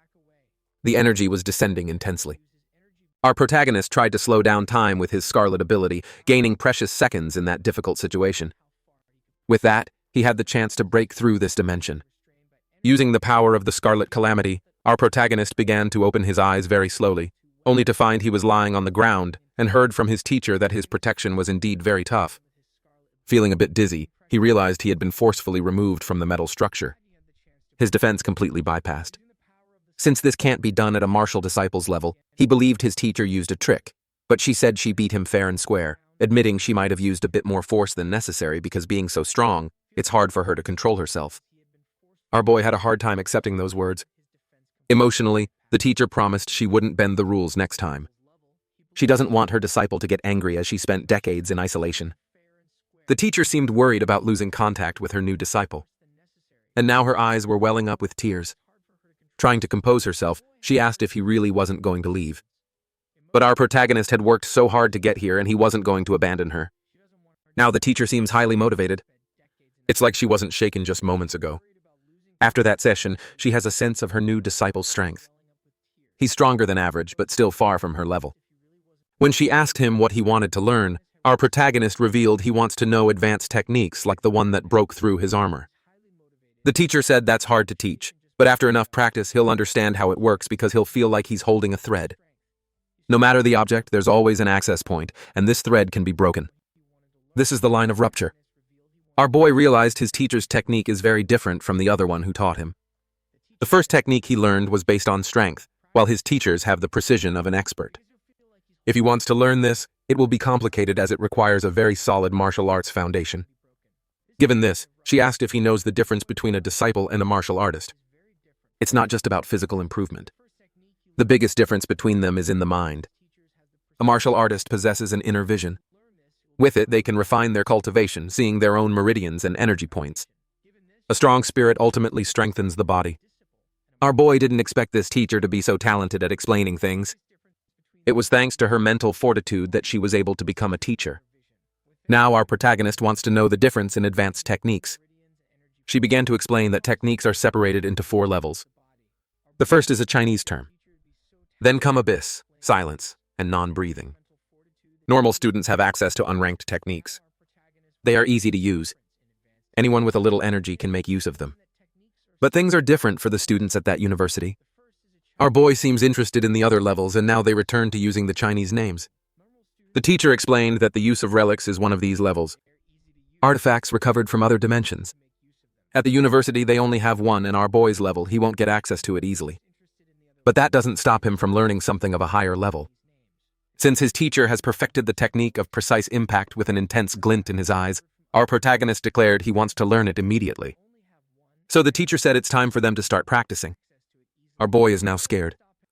He's once again inside that shadowy dimension, feeling his body sink into an oppressive energy, and his teacher appreciated the intensity of that training environment. Meanwhile, at the university, our protagonist friend is living a normal life. And he finally found our boy. Full of news to share, he approached him to find out when it happened. But as he got closer to our protagonist, he felt an intensely hostile aura. It was so intense that the boy immediately drew his ice sword. Only then did our protagonist realize what was happening and apologized, saying it was a reflex. Now his friend is completely in the dark because as he listens to our protagonist's words, he can feel an intimidating energy. 10 hours earlier, our protagonist was in that illusory dimension. Several shadowy creatures were advancing toward him. His task is to defeat these creatures without using martial power, only the blade in his hand.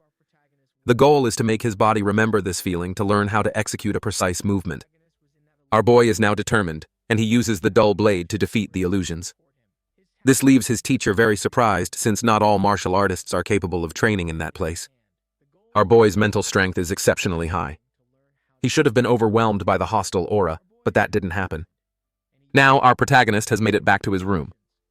That first day was very intense, and that's why this is the best university there is. While he's relaxing, his phone started to ring. It's his fiancée wanting to know what happened on the first day. She also informs him that her mother sent the object our boy had asked for. She'd also sent a big thank you since Lo was helped by our protagonist during a challenge. Our boy offered to go to her room to pick up the package, but the girl thought it best not to bother him and refused, saying she'd send it via drone. She'd also found a mentor who was guiding her development very well. But when asked about his teacher, our boy preferred to stay quiet. The semester proceeded normally. Several student factions emerged as academic life seems to be very interesting, and gradually these groups started to clash. One of these groups is the Dragon Clan, and among them is the most popular freshman in the nation. Almost no one remembers what our protagonist has done so far as he simply disappeared for the last 3 months. The truth is, only we know that he's still training with the eccentric teacher. Right now, she's applying control pressure on our boy's body to refine his martial energy. But our boy isn't enjoying this at all. With his energy sealed to doing these push-ups is incredibly difficult. The pressure from his teacher's energy is almost unbearable. She's also counting every single rep, and right now he's nowhere near the 10,000th. Our protagonist can no longer stand his teacher's taunting comments, but her patience is also running thin, and she started motivating him in a much stricter way, which ended up working because our boy is moving much faster now. Finally, the training paid off, and an explosion of energy erupted. This expelled the impure energy, renewing our protagonist's muscles. He now has completely new fibers, restoring his martial. His shirt disintegrated, showing the great increase in his power and leaving his teacher pleased with his progress. After this session, our boy wants to go back to his room. He's been here for 3 months. A bit emotional, the teacher asked if he would ever return. Our boy assured her he'd be back soon as he needs to teach his teacher how to play video games. Outside once again and seeing the sunlight, our boy felt happy, even if his inner self dislikes the light. It feels like he's been isolated for a lifetime. And now there's a lot of work to be done. Part of the university's evaluation involves taking on outside missions, performing all sorts of dangerous tasks. Heading to the activity center, our boy wants to take on some tasks. And on the way, he ran into his friend. Isord never imagined he'd see our boy that day. He had waited a long time. Talking for the first time in a long while, our protagonist learned that his friend became a martial artist 2 months ago. And now, in our boy's presence, Isord noticed a dramatic change. 3 days ago, he saw a match between 2 students. One of them was the vice president of the Dragon Clan, and he ended up losing to another prodigy who is now in everyone's spotlight. While they were talking, a girl arrived. This is our protagonist's fiancé. But as soon as she saw our boy, she remembered something.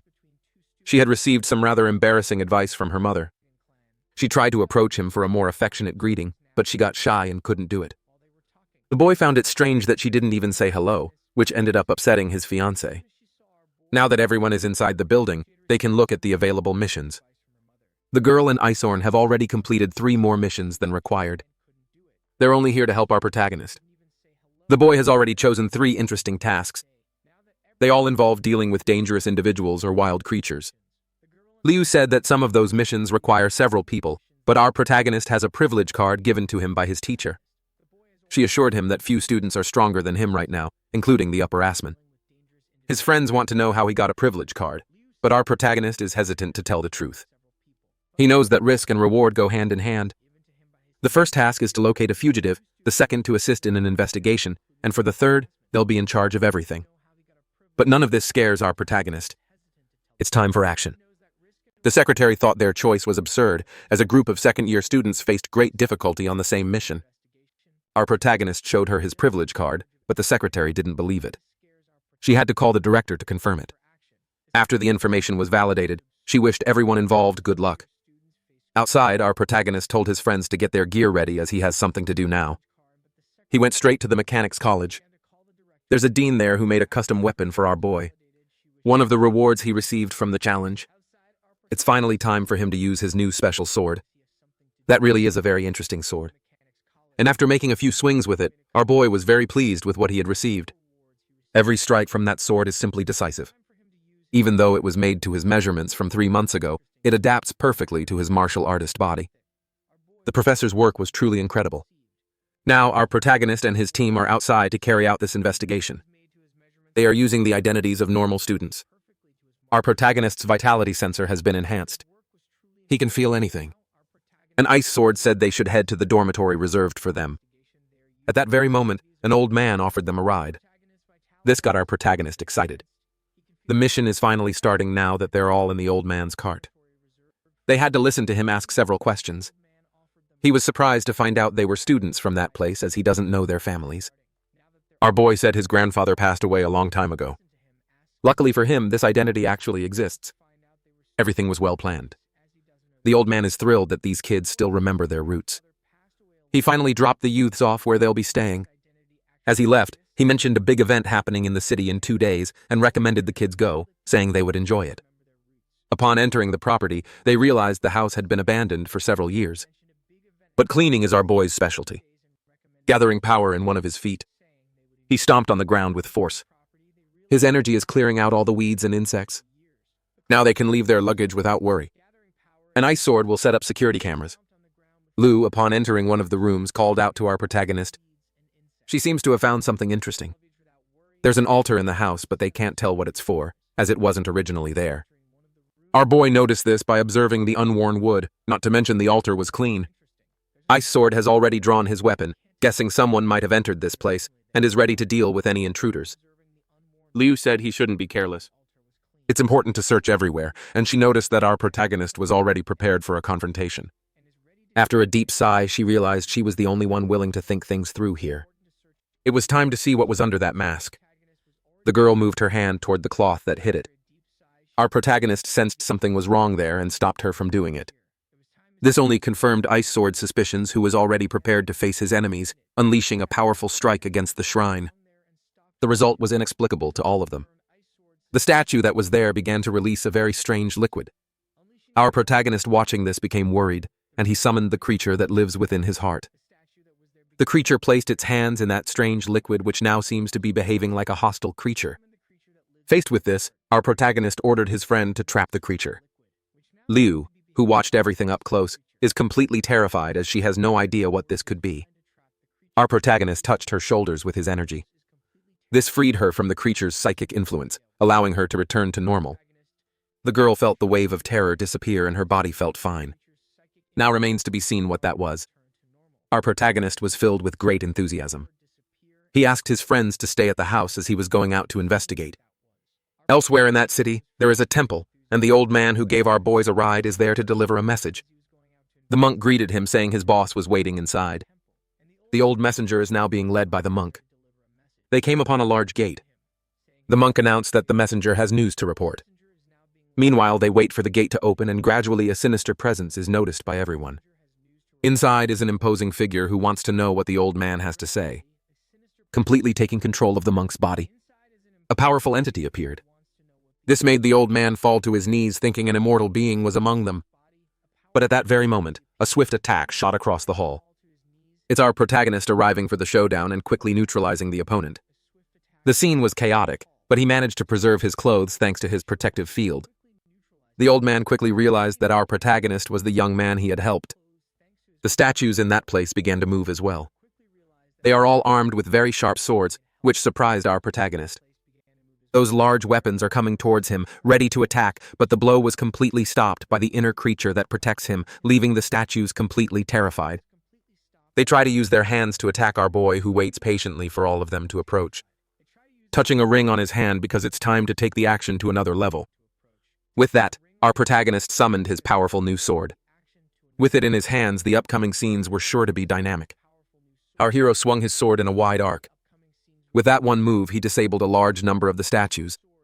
Enraged, they tried to fire lasers from their eyes, but they were far too slow to hit him. Leaping into the air, he readied himself for the final blow. He delivered a precise strike against all of his mechanical foes. Watching the destruction was the old messenger, who was struck by a laser from one of the statues. Now all that was left in the grand hallway was destruction. Our protagonist sensed no life force from the statues, but was surprised to discover they were machines. He wondered how a village like this could have such advanced technology. Surely the answers were on the other side of that great door. Our protagonist sent his inner creature forward to clear the way. The creature struck the gate with tremendous force.